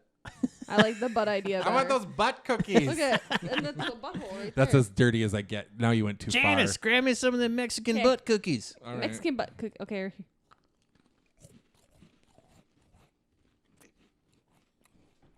What is You know what that? it tastes like? It tastes like a cracker. Like That is weird. Is anybody else getting like fumes off of the cookie? I don't know. You think It's- we're dying? Like I feel like I'm breathing out the scent of the. No, to me, it tastes like the Christmas cookies mated with like a Ritz cracker and had a baby. I like that. Also, a hint of Vicks Vapor Rub on mine. I don't know No, if anybody else is getting that like kind of cooling sensation. No, we should ask you. Do you have any allergies? What- Because No, I don't I'm have good. any allergies, but I'm trying to figure out what cookie you're eating. yeah, this isn't bad. Nobody else is getting that. I might have eaten a weird cookie. I'm gonna eat another one. God, they are. I'll have I like 'em. 7. Cause that's a serving size. Ooh, I like it. That's good. This would be a good like hangover cookie. I'm gonna send one Yeah. home with you for when you're hungover next time. You'll see it in your Right. cupboard and you'll be like, Next time I'm in Vegas, I've got the cookies. what kind of cookies? Oh, that was delicious. God, Jason, I honestly could talk to you for hours. You're a wealth of knowledge. You're confident as fuck, and you're just a goddamn delight. Thank you. I love talking with you. It's always so much fun. I really miss you commenting on Chris's pictures so yeah, we you could thirsty batter bitch. back and Oh, forth. I know. I didn't know. Here's the funny thing. Like sometimes you'll like comment on something, and then it's like of people you don't know really well because like I'd never met you or whatever. Yeah. You're always. I get paranoid where I'm like, okay, do they know that I'm joking or is? Oh, like, yeah. Are they? I feel like they're anyone that's- he went too far. Like I get all panicky. So like I always do the LOL afterwards, but then like I'm like, okay, I can't use LOL in every single sentence Because that that's I what do. sluts do, Jason. I know I'm an LOL slut and an OMG whore. No. You a I just goddamn- assume everybody on Chris's friends list is just people that make jokes about Like something. Oh, I use can't- LOL and OMG so much. Everything on my phone just autocorrects to that. It doesn't matter what I type. That's funny. Are you Sorry. allergic to those butt cookies? Allergic to the Oh, ass. you know what? Actually, this is a question that we ask Oh. every guest, which I had forgotten. Oh, you can't do that. Oh no. Kim, what have you Don't done talk though? about- So I I'll was ask. drunk when I No, asked there's no, people. there's no shame. There's no shame. I'm joking. I'm making a joke out of it. There's no shame. Listen, you do you, and it's all good. You have kind of that Stepford wife vibe of, oh, honey, I'm not going to judge you for doing that. I would never do that. Where it's like a not backwards Stepford white. judgmental No. thing. I I'm don't Minnesotan. That's what we do. Yeah, for real. It's not You middle like to judging. their face, you're like, I'm not judging you. It's You like- walk in your house and you're like, did you hear what Alice just did? What the Right. fuck is wrong? Yeah, with it's like, you? oh, new shirt, huh? That's a choice. You know, like Love your new shirt. Have You know seen what? Alice's shirt. Where'd So she get that? it's a very short segment now, but I do this thing called off the noggin. I don't know if you God, improv. I thought we were going back to the ass thing. I Or was like, no. We're done with ass. I mean, I'm not. I don't know what's coming next. Never done with ass. It's just This called isn't off bad. the noggin. No. So it's These just. cookies stick to your teeth, by the way. Yeah. No. So I I'm say a just gonna hide topic. behind the mic. You can either say what you hate about that thing, complain about it, or you can try to make a joke about it, whichever you prefer. But for you, I think a well-worth topic would be Katy Perry versus Taylor Swift. I couldn't choose. Okay, here's the thing. Like they totally had the feud. Okay, but as you now know in the video, you need to calm down. They have made amends. Katy Perry appeared in the video. Oh, really? Yeah, they hugged. The Okay. feud is dead. But it took me back to my youth when the world was fighting over Tiffany versus Debbie Gibson. Oh, that's funny. I was like, That's I before lived my time, but yeah. I remember So that. that would have been like Pop War 1. And then so Christina this was like Britney. Christina and Britney was 2, and now Taylor and Katie was 3. So I was just everyone like my niece is losing her mind over it, and I was just like, it's okay. You need to calm down. I've been through this before a few times. We'll be you know, all right. people always I saw say a the professional. the We talked it Britney through. versus Christina. No, it was just media. What about Miley versus Nicki Minaj? What? No one talks about that enough. Well, because no one wants to talk about Nicki Minaj. Or Miley Cyrus. Hey, I like Miley. She's just being Miley, okay? It's the I don't know. I dude, just don't like her foundation that she started and having musicians come and do performances to help at risk LGBT Oh yeah, youth Oh, is okay, so the I know. hippie foundation. anyone that had Billy Ray Cyrus as a dad, come on. Like, if you're just a semi-functioning adult, that's a win. It's true. yeah. You know. It's true. Okay, so you couldn't Don't pick one. tell my heart. You could my not- achy breaky heart. Wait, was it? Billy Ray Cyrus. Who is that? Shut Her up. Is that dad. like an 80s thing?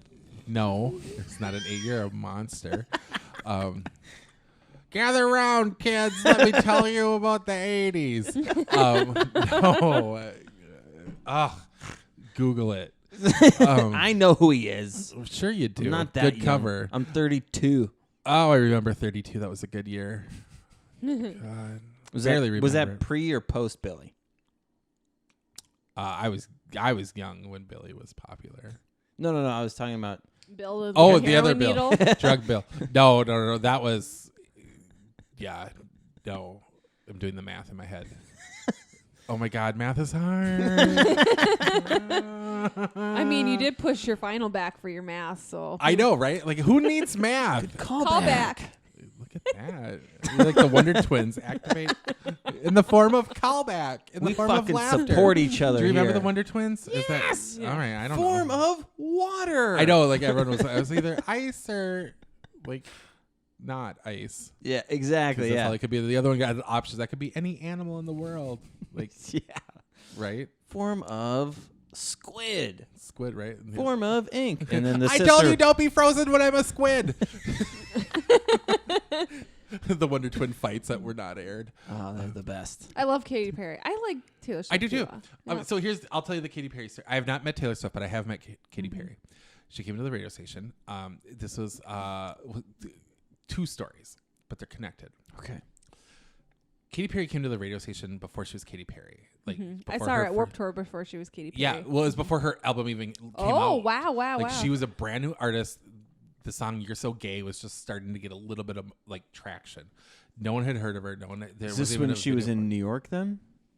No, this was here in Minneapolis. Oh, I was. Well, no, So- I was thinking of because she was living in New York doing like dive bar shit for a while. Oh, it might have been, but it was Okay. just like she had just got signed. The album hadn't been out yet. The first thing that was out was "You're So Gay," because I remember Madonna talking about it. I'm a huge Madonna fanatic. Oh, And so surprise, that's how Katy Perry was surprise. on my I know. radar. Everything you're saying does not surprise me, but go ahead. Oh, Yeah, right. yeah, No, we're not there's no trying to- surprises here. I am who I am. Yeah. That's just how it is. Shocking. So then they said at work, they're like, oh, there's a new artist coming in. She'll be here over the lunch hour. So if you want to take your lunches down and watch her performance, great. And her name was Katy Perry. And so I was like, oh, well, Madonna's writing about Katy Perry. So I'm going to go and check it out. So then there was only maybe like 15 of us in the room for her performance. And I just remember she was like wearing like pajama bottoms and a jean jacket and had like a banana clip in her hair. Like, I mean, she was not the Katy Perry that you know today, right? She just had an acoustic guitar and she didn't even really like look at anyone. She was really kind of shy and like, you know, yeah, it was just super sweet. And she sang 3 songs, but no one knew who they were because the album hadn't been out yet. But there was one song where I was just like, oh, that's really catchy. I really like that one. Turns out that song was Hot and Cold. So, I know. So now, fast forward to the album's released, right? And like Hot and Cold becomes like this giant, massive worldwide hit and propels her to the upper rankings of pop stardom. And I was just like, oh my God, I remember when we saw her here and like we were eating our Doritos like while she performed. And she didn't even do autographs or anything because like no one knew who she was or no one did even photos. That would have been interesting to hear on acoustic though. It was just absolutely just acoustic. Her and a guitar. Yeah. Catchy.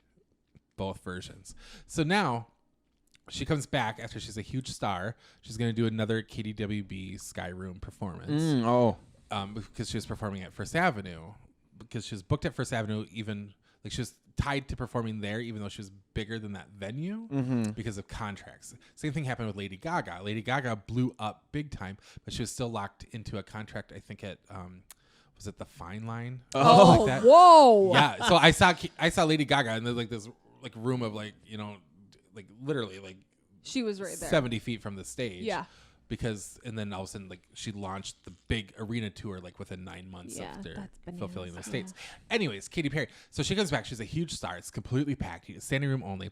I go and I'm sitting in the far back corner, like super super far back corner. I like that you said standing room only. So I'm sitting back. In I was sitting on a table. There was a table like that they had catering on, but I just kind of slid the catering over, and so I was sitting on the table. I see. Like I just tried to because I was on staff, so I just tried to not like. Be like, oh, look at the staff taking the good seats. You just tried to always like, not be noticed. So then it was never a problem that you were there. Yeah.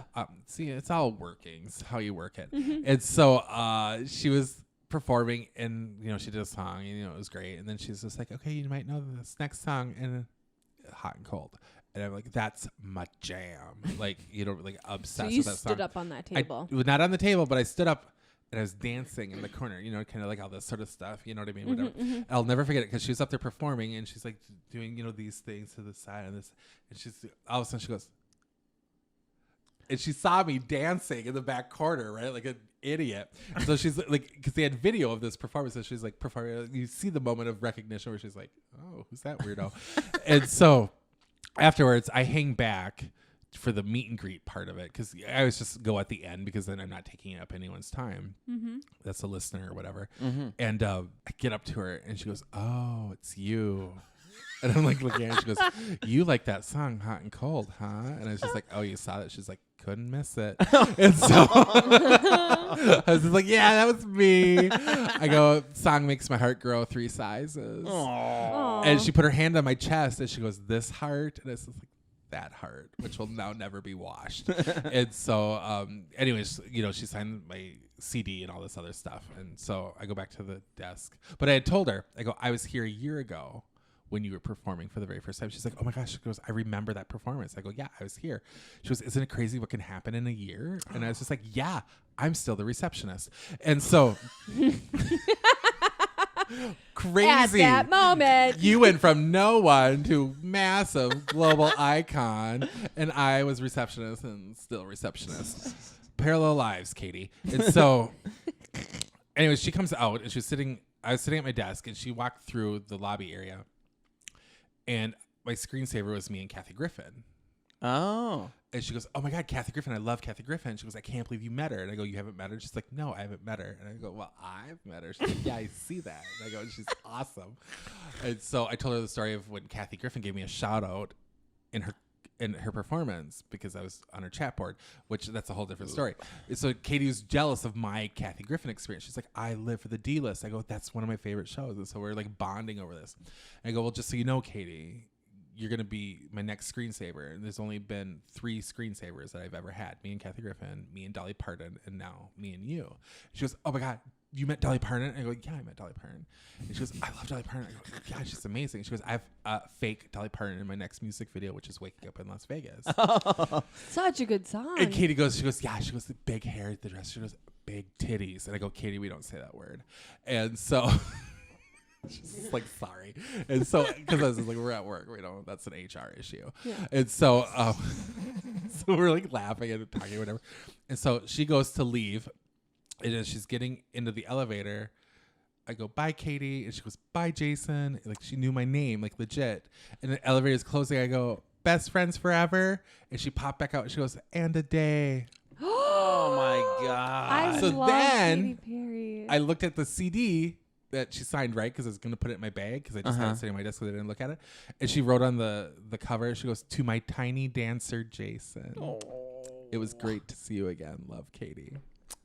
Like, she's legit. She's cool. a legit nice person. And I think Taylor's you can't legit cool. fake And I ni- think being sometimes, nice. you know what I mean? Things just happen. So that's why I could never choose between one of them. I think what we're overseeing, though, is how you brought up the fact that she's very handsy, and she was very handsy from the beginning. Yeah, we're married. So we no- got married. So it was a shocker when she divorced Russell because I was like, No, I well, was saying, like, just because, she's been in the news for touching and kissing people. Oh, that's Oh, true. I forgot Katie about has? that. Yeah. You didn't know that? I don't watch the fake news. Oh, excuse me. If it's derogatory towards Katie, it's clearly not real. I forgot about that. Yeah. What was that? No, wasn't that the She American grabbed a Idol? kid and kissed him. But he was saving himself for marriage. Yep. Yeah. And she's, a bunch of people have been like, yeah, she's just always very, like, she's like a Joe Biden-esque, where, like, she doesn't mean any harm. Yeah. I mean, she's not. It's not. I don't know. Here's a weird thing. It's hard, I think, for a lot of people to navigate stuff in the climate that we're in. Yeah. Do you know what I'm saying? It's like when you're Katy Perry in 99.9999999% of the world would lose their shit if she kissed them. I know. I'm like, And would damn it. want Why it. wasn't it me? But do you know what I mean? And so then when you're that just becomes her norm because that's what everyone that's coming at her wants. Yes. So then when you do it and it just happens to I be get what that you're one person who doesn't, you know what I mean? And you get painted as this like inappropriate monster. Yep. Do you know what I'm saying? 100%. I exactly know what you mean. Like, man. it's weird. It's just like Has she addressed it?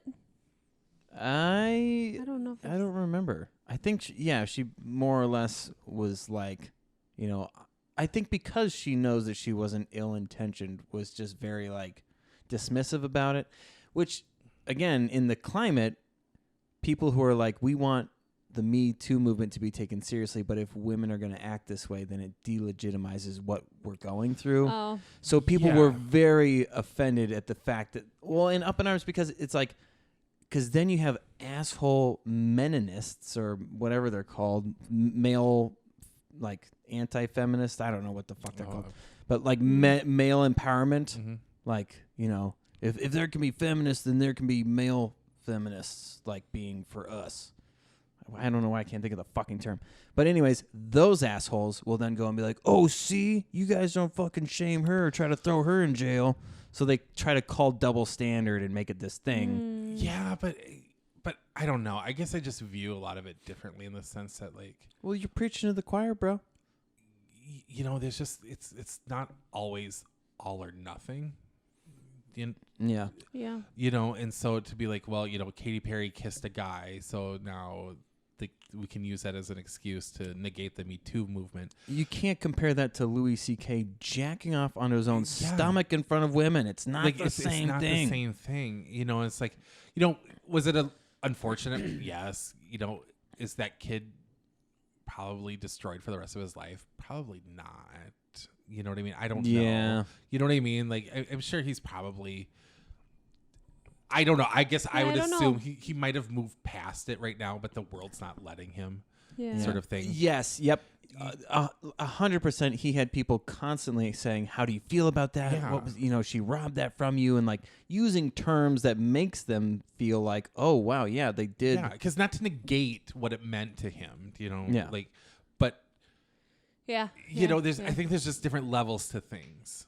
And I think we're in a really interesting place culturally where we're all about cancel culture right now. Yeah. One strike, you are out. It doesn't matter the severity of it. You know, there's that like if you commit a crime, there's different levels to criminal like gross action. misdemeanor, felony, And, first count, second count. Yes, there's third, different levels based on what you did. First and degree. right now, there's just this weird culture where one misstep, no matter how innocent or how intentional, like whatever it might be, becomes this like avalanche where you're done. Okay, there's no path to redemption. There's nothing. Like all these people that aren't involved in that situation are dictating what's happening to you. Yeah. It's frustrating because I've been dealing with somebody who is a repeat offender in being disgusting to other people. And this is why I was telling you earlier before we started recording Maybe this we stuff. should Like, talk about this. no, like, it's not. Don't worry about it. So when I was saying like not opening up in certain regards and telling you certain things, Oh yeah. is because the backlash, that individual is now thriving and doing better because they were accused of doing awful things, and because the people who were accusing that person didn't come forward. They were like, well, obviously it's bullshit, victory. And now they make jokes about rape, and they think it's cool to poke fun at something really fucked up that they did to people. Yeah, it's So it's like, a on tough one hand, thing. I get, one strike should not be, you're done forever. But depending on what you did, though, is the thing. And that's the point that I was getting at. It's like, there's certain things that, depending on what it is, if you rape someone, there should never even be a one strike. You're just done. Yeah. You know what I'm saying? Like, Yep. but kissing someone on the cheek. Right. Do you know what I'm saying? Like, you can't, those are apples and oranges. But this person would 1,000% be the person to go, oh, well, that person physically kissed somebody on the cheek. All I did was say gross stuff to people. but you can say gross stuff and have it be horrible. And see, that's one strike. You can feel threatened by the way someone talks to you. Oh, absolutely. And It's like when Chris talks about buttholes. I feel. I felt really threatened. Yeah, pucker, like sucked right up in my body. Son of a bitch. Hashtag butt too. Yeah. Okay, let's do another off the noggin. Bastard. You can't compare like people he likes, obviously, because. No, Yeah. that was perfect. That led into a beautiful story. I'm Yeah. getting better at picking my topics. Because like Ollie Sultan's thing led into that Uber story about the guy driving on the... That was such a funny story. Some guy drove onto train tracks accidentally when a train was coming in the other direction. His Uber, and he took a video of it. It's pretty interesting. Oh Yeah. my God. He goes, "You're on the train tracks." And the topic was Uber versus Lyft, and it turned into this fucking... Yeah. Two crazy stories. The guy that, remember, was like a criminal and wouldn't say what crimes he went to prison for. Oh yeah. So some banana stuff. And then you did that beautiful story about Katy Perry, Forever in a Day. Forever and a day. Ugh, that's fantastic. She still thinks about you. I think. I think she does. I think she's Yeah, like, yeah. yeah. I wish I could call my bestie right now and just I talk. think to him. when she sings Waking could Up in kiss Vegas, me. she's like, wish I was waking up in Vegas with Jason. Right. It could be arranged. Okay, so our episodes air once a week. Wait, you don't want to do one more? You got a topic? No. You guys have a very solid connection, and I've been enjoying sitting back and kind of watching you don't guys let me sit back riff on stuff. I think that's super fun. You got topics? What do you got? I don't know. You used to throw topics at me, and you don't anymore. You haven't mentioned at all that I've been stacking White Claws over here. Yeah, look at this. I don't even know what these things are. Like everyone's. They're like been- seltzers. Try one. Hard. Oh, they got like. Oh. It's Do grapefruit. you drink alcohol? I do. I get sick from it. Oh, okay. Like it's not like oh I don't drink. Do you know what I mean? Like No, you like physically. I that's get fine. like I don't know. He doesn't want to try. So You get just sick. slam. No, Just stop, slam it. Stop pressuring me. Yep. Just- Oh, Your career is gonna be over if you force me to take a sip of that. yeah, he's gonna throw up on all your I'm gonna stuff. cancel Chris. My new hashtag. Cancel Chris. But okay, all right. So wait. how about this? Oh, you got a topic? I don't think you do. I don't. I mean, I'm trying to think of a state fair thing, and I can't. Doesn't come up Little with it. Falls have a zoo? Or what? Yeah, there was 2 zoos. There was Two zoos. I know. There was the Pine Grove Zoo. Yep, we took Lane to that when he was little. Yeah. Yeah, but back then when it first started, it was just like one really sad, depressed bear. That was the only. I know it was really tragic. And then there was Smuda Zoo, which had different animals too, but not like. But there was, I think that it was like a cat and a dog in a cage. Small town in America, and an ostrich.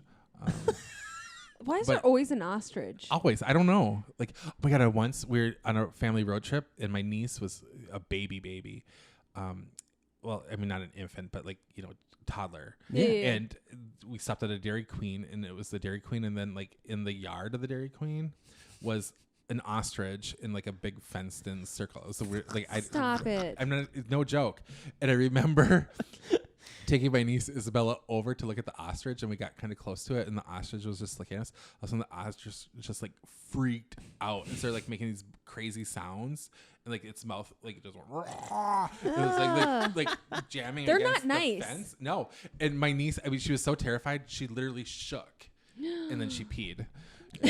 So it was terrible. And then my mom Did was she like, get her blizzard though? no, because she was allergic, so she couldn't eat anything. She had food allergies. You guys brought her to Dairy Queen? Well, we were on a road trip. It was the only thing that was there. Oh, okay. It was like the town, like the one restaurant. Yeah. It was a disaster. And it was a Dairy Queen. It wasn't a Hardee's. My mom was like, "What the hell's the matter with you?" I was just like, "Well, I don't know. I didn't know ostriches lost their shit like that." Now you know. Now I know. That's why they keep their head in the movies. They hole. just look funny and they run funny. And they lay giant eggs. Right? Yeah. Yeah. They're like the dinosaurs on land right now. Pretty much. Yeah. But now we know. Okay. Oh, I know you want to end it. No, sorry. Well, I mean, I know you're an important, already? You're an important. You got stuff to do. Your phone's been blowing up. I mean, That's true. I mean, I thought it was just Candy Crush trying to send you updates. No. But It was Bejeweled. I haven't really. not Toon Blast.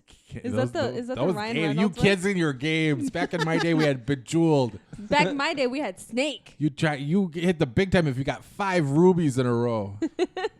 Before you kids were smoking jewels. Oh. Playing Oh. Bejeweled. Vaping. Gosh, Is there- that's a good. Are you That'd be a good Are you bit. vapors? No, gross. Right. I can't think if there's anything more pretentious than vaping. Like It just like, looks gross. we Like this went cloud to of we went crap. to a show and the people in line in front of us were like inside the theater. He was vaping and I was just like, I gave him the most terrible look that you could like. Why would I want to stand in your cloud of vape? It smells like strawberries and barf. And not only that, you're gonna get popcorn lungs. So Yep. good luck to you. Good luck to you. Now we're seeing it all over the Good place. luck laughing at It's- the next show because you're not it's- going to be able to breathe. It's hilarious to see someone basically holding a vacuum cleaner and thinking that they look cool doing that. Right? Douche flutes. It makes no sense to me. No, Yeah, it's pretty funny. Like, it's I not know. cool to smoke, but I vape. Oh, God. because it can make me Disappear. Okay. The cloud of smoke goes up and then they disappear. Well, right. No, but I'm just like, you're kind of a chicken shit if you're vaping. Like, if you're going to do it, do the real thing. Smoke, okay? Commit. No, we God don't damn even, it. We don't even smoke. We're pansies. Yeah, I mean, when See, I don't either. I Once like I or said, twice I'm a square. year. I'm a square. that's I just- okay. My I'd body's say you're a more of a. temple. I'd say you're Yeah. more of a pear. That's rude. A pear? I'm not hippie. I tried to get you to listen to this show. We make fun of each other so much. Oh, I know. But sometimes people are like, "What the fuck? Why would you say that to me?" And I'm like, I know it's what all we- going to be edited out, so it's fine. Yeah, this episode's never You gonna think I'm come out. gonna This edit is- that part This out? is Chris's secret way of getting you to our house. Well, we had Jason on the show, and it was a snooze fest. Oh, my God. Oh, he talked about Vegas. Dude, that and heroin Katy story Perry. is fucking He crazy. wouldn't stop talking. Every time we were ending it, he told us another damn story. No, that was Yeah. Chris. Chris has to like. Whoa. What? I was like trying to end the episode, and you were like, "You sure you're done with off the noggin?" And I was like, I just I want. wish those people would just just go back to gotta- chewing instead of the vaping. Just No, keep that it- makes me sick. Oh. I know it's gross. I People have lose a their weird thing jobs. about spit. I can't handle spit stuff. Like the grossest thing ever in my life was when someone gave me a wet willy where they went like seriously, I thought about I could chop off my ear and be okay. It's so Wow. rude. I can't stand it. So yeah, so when they do that in like the pop can, I'm like, I'll never drink from a can again in my life. Yeah, It's a weird like especially just- Little Falls. You know, I'm just squeamish that way. I like how you made fun of me I for know. dragging I just- shit out, and then you're I like, just like "Hey, by the talking way, to 'em. another topic." I know. What I just realized though is that you're a gay man. Every gay person that's been on this show, you connect with so hard. Because And- she's not homophobic. Oh, excuse me. I'm just Don't saying. make I'm just in saying. front of our tens of followers. Tens of followers. Um, Well, luckily for you. no, dude, thank you so much for coming. Thank Please, you. dates that you some- have coming up. Yeah. What do you got What about going your on, website? man? What's your website again? Website www.comingsoon.com. Jason.smootazoo .smootazoo sad bear / at ostrichwrangler.com. no vaping .com. I think. Yeah, I don't know. I guess. Well, I'm going to be back in Little Falls in October. Okay. October 5th. Are you doing like a run of shows, or are you just doing some? It's just a one night that night. Otherwise, I'm doing some stuff with Louie coming up. We're in Worthington, Minnesota, and we're going to be in Wisconsin. And So once I'm once doing the a fall. Punchline Punch Out on Oh. next week, September 4th. Ooh. Sisyphus. Oh, Sisyphus. Yeah. Kim calls it Sister Fist. Sister Fist. Sister's I remember the Fist. first time I performed there, there's like this. We just have one request of all of our comics. I'm like, okay, don't call it syphilis. And it's just like, well, that wasn't in my head until now, and so it was just like, welcome everyone to. And then you You panic. get nervous. Yeah. What You know what I mean? you You're like, what do I say? What is this place called? Sisyphus. Sister's Fist. Yeah. That's like me Sisyphus. calling James Stanley James Thompson at the top of the James episode. Stanley's very funny. Oh, He is. absolutely. He's a great guy. And he's But so no- young. I know What a he's young buck. He's right. I know. 10 He's years from now, and we're gonna be like, remember when he? Oh. Oh gosh. Yeah, no. So thank you for saying that. And as always, everybody, Tuesday nights at the Nordic Brewing Co. in Monticello, we do an open mic. What? Yeah, Oh, every Tuesday. If you want to get on I'm stage. gonna sign up. I was never invited. Oh, you stop that. You could be the ender, How many times have I The asked you to ender. come the there? closer, whatever they call him. I usually have to go 3rd to 5th. Get it done. You know Just get it that you in. could come anytime. We'll and see you how could this take turns any out. Yeah. spot that you want. No. Every Tuesday, 6:30 to 7:15 is sign up. Shows at 7:30. Shows at 7:30. Well, so the last thing that we What we do, is yeah. no. No, you go ahead. I always screwed up anyway. That's okay. So our listeners are called ducklings. Okay. So we say au revoir, little ducklings, quack quack. Or raw little ducklings, quack quack. I did it. I did it right. Oh, I have to say it too? Yeah, Au revoir, little ducklings. Quack, quack. I liked it. Good. I tried to be job. French. Good. No. No, Good job. Bye. yeah.